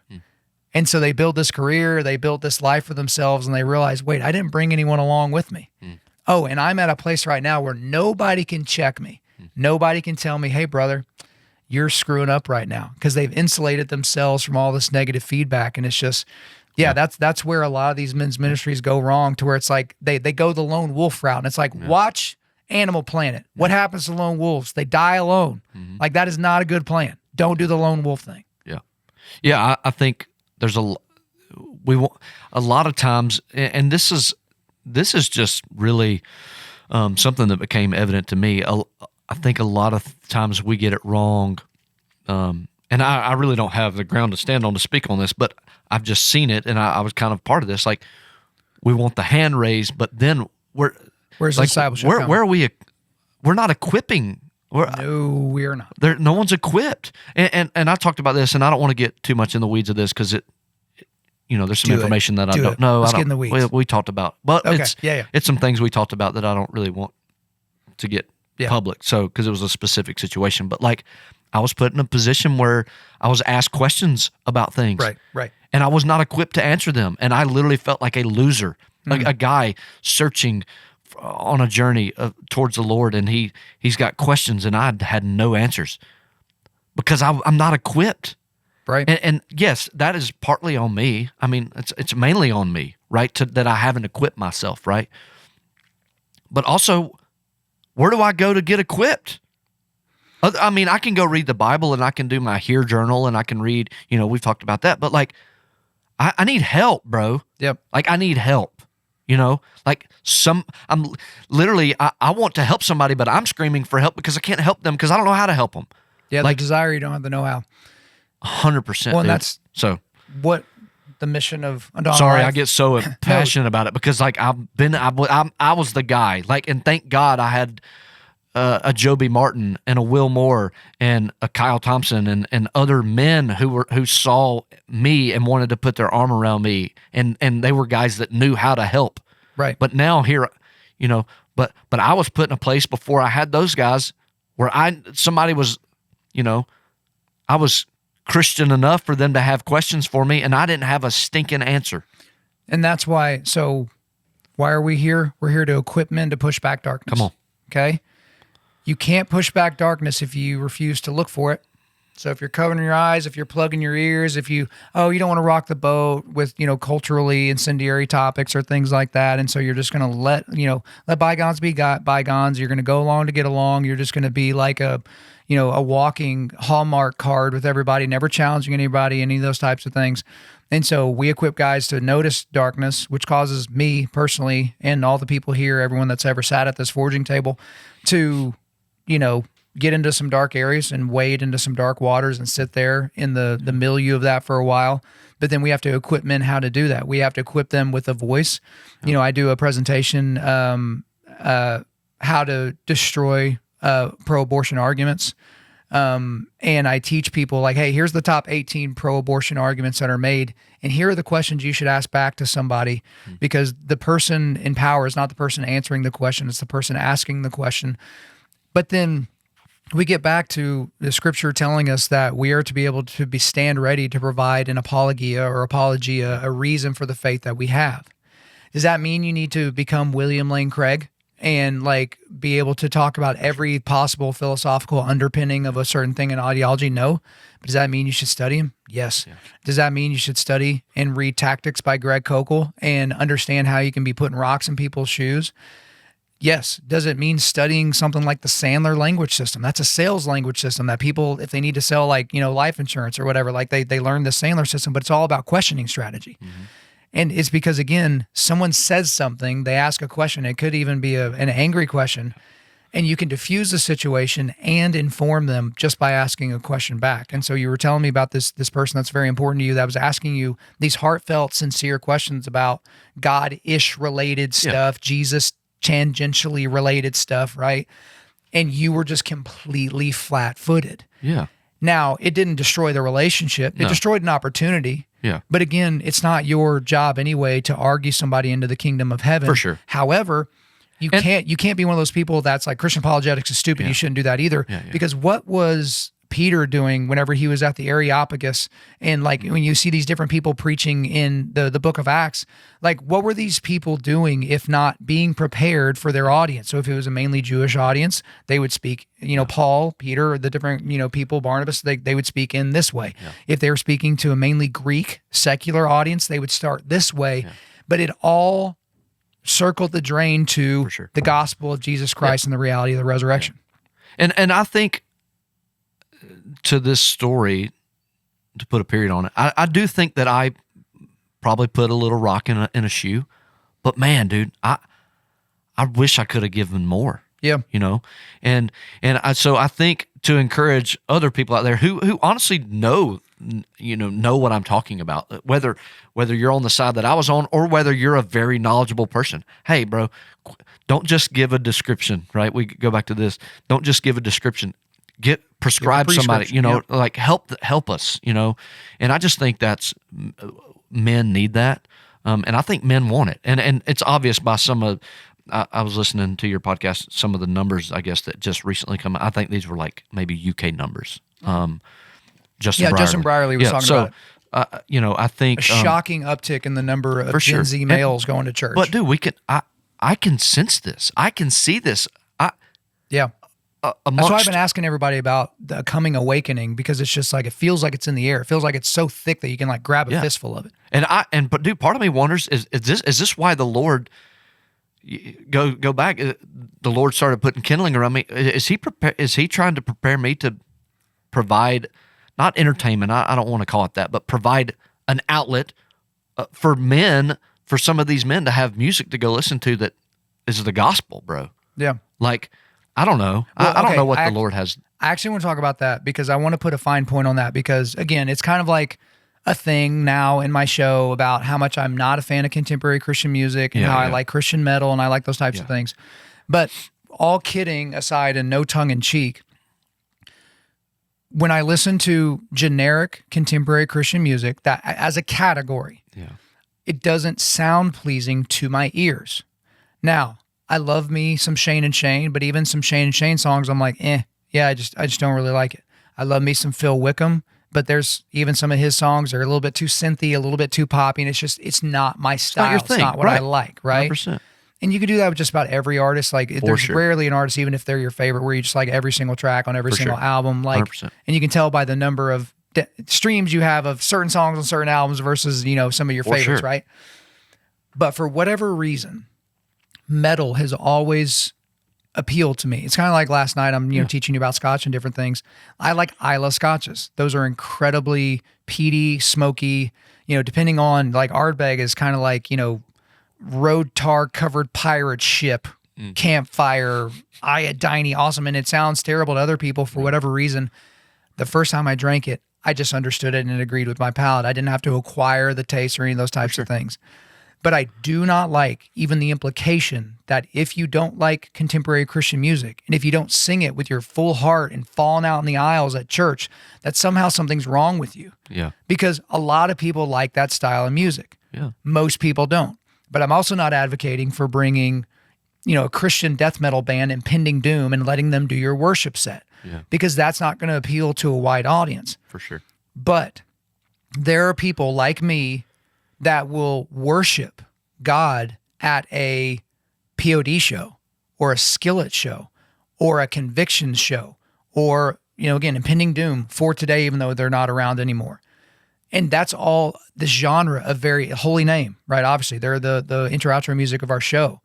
And like Convictions has said, we're aggressive worship music. I have a shirt from Holy Name that says violent worship. That's the way that they're couching it and all that. And it may not appeal to you. You may not like it, But when I listen to it, I feel close to the Lord, and I feel excited about digging into the Bible and about sharing the gospel and all those things. The same is true for people that can't listen to Bethel or Hillsong or, Elevation or whatever. But when they hear the altar music, which is worship music with a banjo, and it's Johnson City, Tennessee, and it's more bluegrass, that type of thing. That's where I feel like you're going to provide, Drew, is like, okay, maybe you're not into hymns. Maybe you're not into contemporary Christian music. You're certainly not into, heavy, aggressive Christian metal. You're just a country guy. You like country music. You like three chords and the truth, but you also don't want to listen to music that you feel like is violating your intellect or, it's kind of like a lot of Christian art. It's like, hey, it's Christian art, so you better like it. I know the movie's terrible. I know the songs aren't good, but you better like it. Why? Because it's Christian, pure flicks, right? Watch it. But it's like, it's just not good. So I feel like that's your vein, and that's the lane you're about to go run down, to where it's like, it's country music with balls, but it's gospel at the same time, and it's unapologetic. Yeah, for sure. 100%. I mean, I think that is literally what the Lord has asked me to do. And dude, I'm so excited. To say I'm nervous, scared. I mean, that some of that exists a little bit, but not really. I mean, not as much as people think. I mean, I had a record deal on a major record label, out of Nashville, and I have asked out of that. Like, when people find this out, they're gonna think you have lost your mind? But like, bro, the Lord literally said, hey, I need you to do this. You know how I know he asked me to do that? Because he's been waking my unbelieving manager up to tell me this. Yep. 5 days after I said, Lord, send me a sign that I can't deny. That's how I know. And so, yeah, it seems crazy, but bro, I'm excited. I think there's people that, that want it, that need it. And two, man, again, if this is for one person, I'm good with that too. Hey, that's what we talked about. Again, trying to be obedient. So we talked about last night. We won't put anybody on the hot seat, but there was a very specific person that you brought up last night. Yeah. No, guys, it's not Luke Combs, but there was a very specific person that's very important in your life that you said, if getting out of the country music Nashville thing and going into this Christian circle saves that guy, and that was the whole reason behind all this, you would consider that worth it, right? 100%. And again, it goes back to what you were talking about, is the treasures that are stored up in heaven, right? 100%. And I always use the word picture. It's not accurate biblically, but I'm like, man, I'm just putting another golden brick in my driveway, baby, right? And so, because again, all these crowns that you're going to get when you get to heaven, do you know what's required of you when you get there? You take the crowns and you lay them at the feet of the Lord, right? So even all the stuff that you stored up in heaven because you did the right thing and you shared the gospel when you were supposed to, and you made the music you were supposed to, and you did all the Christianese things that you were supposed to do, it's still not for your glory. And when you understand, and this is what it took for me, when you understand the grace of Jesus and what that meant when he died on the cross, he gave his life for you, right? You're like, and I go, when I understood that, right? And I go, man, dude, I need some more crowns to lay at like this man's feet, right? And so I've got 33. I was saved as a young child, so whatever the math is, I've got 20 plus years of some catching up to do on storing up some crowns to give this man who gave his life for me, a dirty, rotten human that deserves, death, right? But man, this man died on a cross for me. And bro, I got some more crowns I need to store up to give him.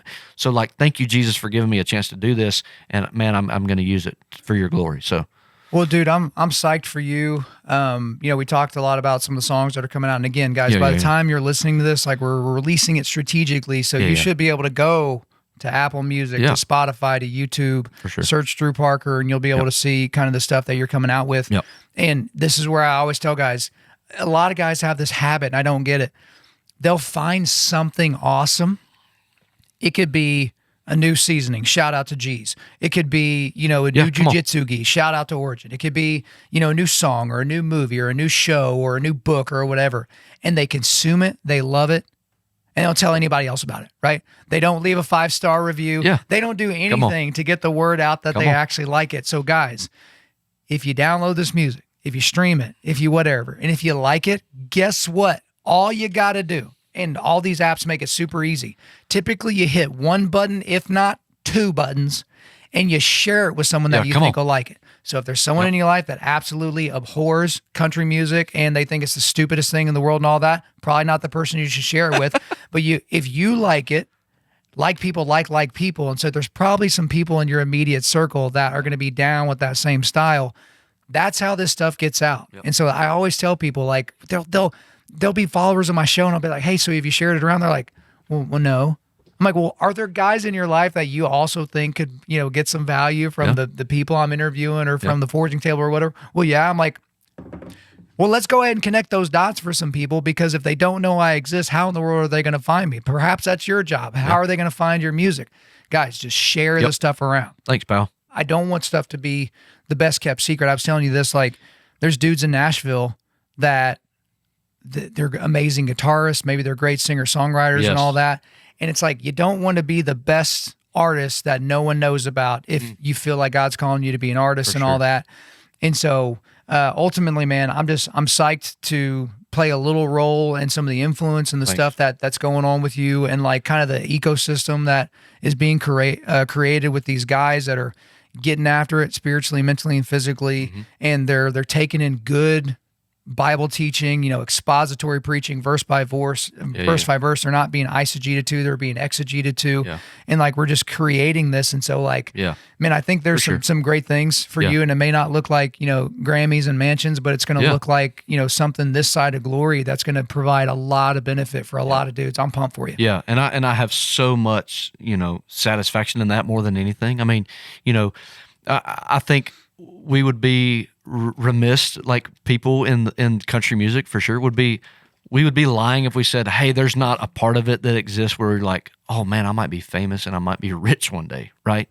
And so, but dude, like I have so much freedom from any of those thoughts anymore, because I'm what I'm going to be rich in, some crowns to lay at Jesus' feet, and I'm more excited about that. And thank God that I have experienced this revelation, or whatever you want to call it, that like the Lord has gotten my attention. And man, it's just been awesome. Thanks for platforms like yours, who are allowing guys like myself to grow in the Lord. I mean, I think, that your podcast plays a role in what has happened in my life in the last 5 months, 6 months. And so, I think we need more of it. Like, dude, after I get done, I listen to your podcast for the week, and then I listen to Deepen with Joby during the week, and I listen to all these things, and then it's Tuesday, and I'm like, okay, well, what do I do for the rest of the week? Yeah. And so I just want to say thank you for that too. But I think people will love what I'm going to do. I hope. If not, that's fine too. I don't know again, I'm just trying to be obedient. I don't know what the Lord has planned. It ain't up to me. So I'm just trying to continue to write songs that He wants me to write and put them out, and then let Him do with it what He wants to do with it. Well, I can appreciate that, but dude, that's all for me. Is there anything else you want to get off your chest? No. All right, dude. Hey man, appreciate you being here. Yeah, you too. Thank you for listening to this podcast. Wherever you're listening to this, please subscribe, rate, and leave us a positive 5-star review. If you want me to come speak live at your event or on your podcast, just shoot me an email to info@Undaunted.Life. That's info@Undaunted.Life. Follow us on Instagram and like us on Facebook, and check out our website for everything else, including how to donate to keep more content like this coming your way. Just go to www.Undaunted.Life. And as always, we want to thank the band Holy Name for allowing us to use their music for our content. The music on this podcast is their song Perpetua, which is off their self-titled debut album on Face Down Records. The links are in the description. I'm your host, Kyle Thompson. Remember, keep pushing back darkness, keep forging spiritual, mental, and physical resilience, keep seeking the Lion of Judah.